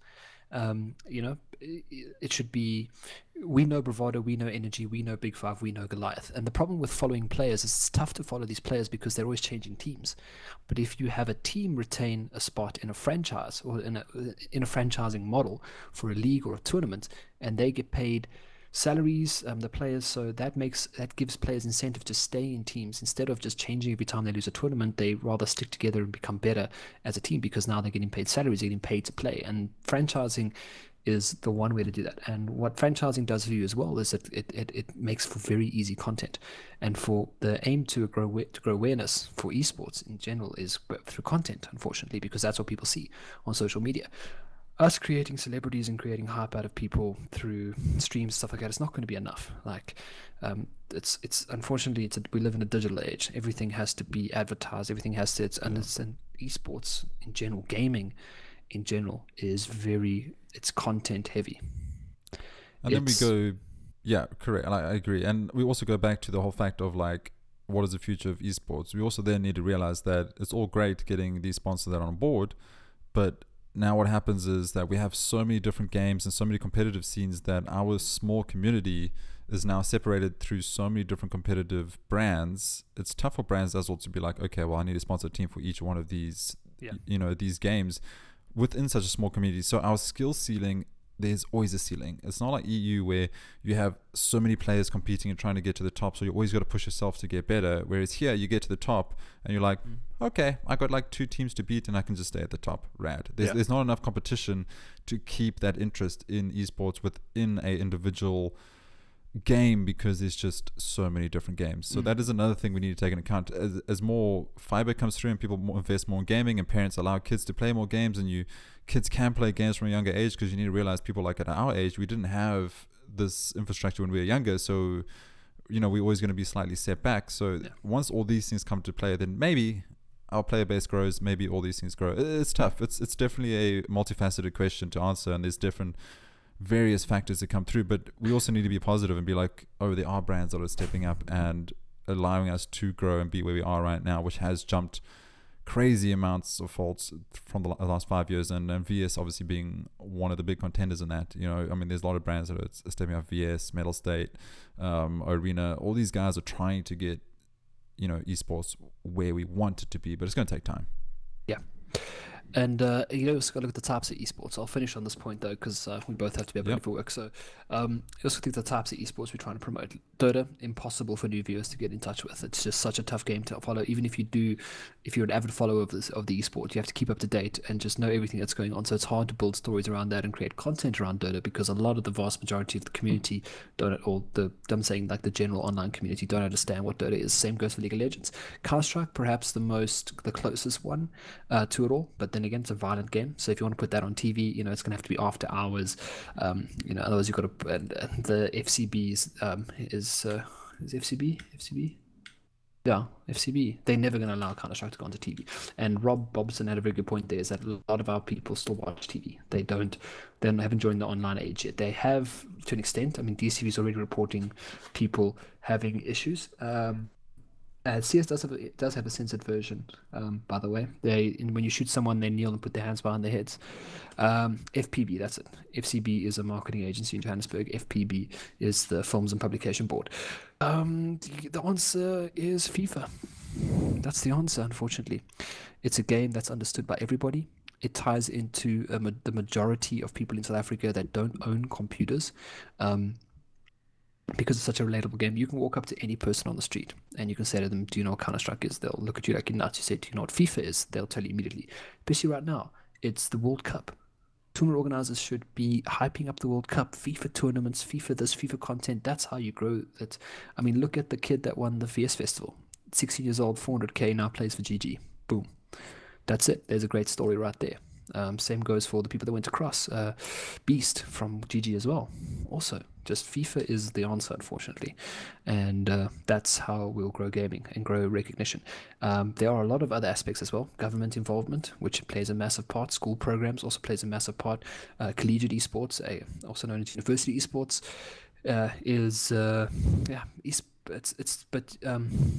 just Rob Bobson. It's not about viewers. You have to think on a larger scale here. If you want to get an entire country behind and understanding esports, you have to pick an esport that's easy for them to relate to. It's not about viewers right now. You get that shit onto SABC, you get it onto Supersport. That's how you grow the esport. You get organizations involved, like your Orlando Pirates already have an esports team. Kaiser Chiefs have interest in esports teams. Other rugby teams are looking at interest. Once they start picking up sports, they move into CSGO, they move into Dota, and that's how they grow. So it's last point, and I'm gonna let you say goodnight or finish. You can say your point, say goodnight. Is that businesses and investors, it's not properly explained to them how esports is a long-term return on investment. It's not an immediate buck. It's a growing, gradual thing. And I feel sorry for the guys that aren't getting on board now, because if it is going to go the way I see it, they are going to make a lot of money one day.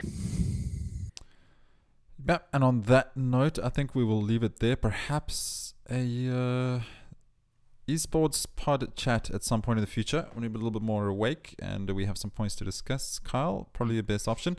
But yeah, I think that's a good point to leave it there. And maybe you guys at home that are watching still, that is hanging around, you guys can just think a little bit about that. Maybe drop us some questions on Twitter and we can put some of that into a document, get some answers together, and maybe have a real chat about this. There's so many things to go on about. It's really tough to sum it up in a couple of minutes. Anyway, though, good job there to BIG5 taking a 2-0 after a triple overtime on first map on Inferno and Cash. So we will leave it there. Thank you guys so much for pulling in. Thank you for the support, and I hope you guys have a great week. Thank you so much, Congo, for joining me tonight's cast, and we'll catch you again on Thursday. Yeah, we'll see you guys there. We'll have some more exciting games for the week. You guys are welcome to PM me questions and stuff on Twitter if you want, or PM me questions on Facebook if you want to continue this conversation. I can't promise I'll continue it right now, but yeah, chat to me on Twitter, chat to me on wherever, and we can continue the discussion. Anyway, I'm off.